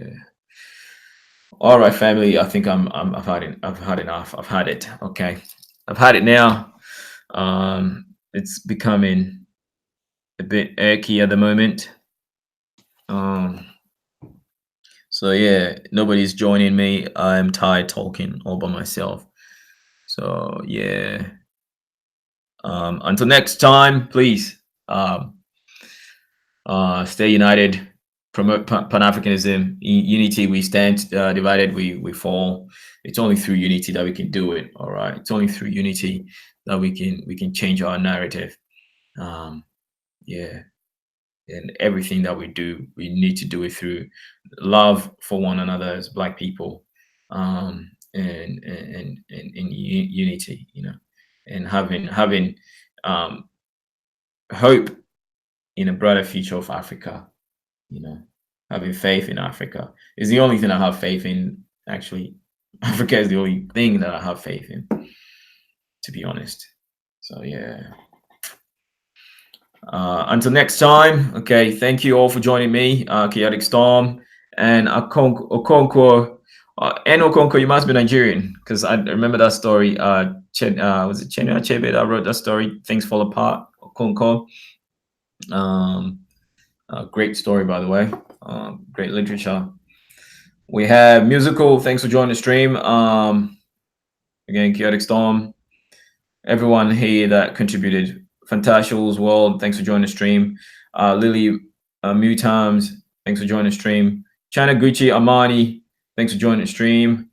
Who else was here? Daddy Moona TV, thanks for joining the stream. Who else was here? Eric B. Quasey, you were here first. Thanks for joining the stream. Queen Tilly, thanks for joining the stream. Terry Relish, thanks for joining the stream. And yeah, I really appreciate all of you and all the new subscribers. Thank you so much. All right, thank you so much for helping the channel grow. Right. And I need to get 1,000 subscribers so I can go live. I can go live with my iPad again and put the camera in the face of these people. First reaction is always, flawless. First reaction is always, the best. When you put people in the spotlight, you get their true nature. Okay, they don't really think of what they say. They just flow with what comes to mind in the first instance. So yeah, I love going live. Did I miss any questions? Did I miss any questions? And Okonkwo, thanks for joining the stream again, and thanks. Please like and share, everyone. So yeah, thank you for doing that. All right, Chaotic Storm, good night. My phone is ringing. I don't know who's calling me, but yeah. Again, I appreciate it all. All right, family, I'm gonna go. I'm gonna have some dinner and have a good night's sleep. You guys have a nice day. Until next time, Chiefdryno signing out. Peace. All right, peace to Africa. One love to all. Okay, one love to all. All right, peace out, family. Peace out in Ghana. All right, don't sue Mom.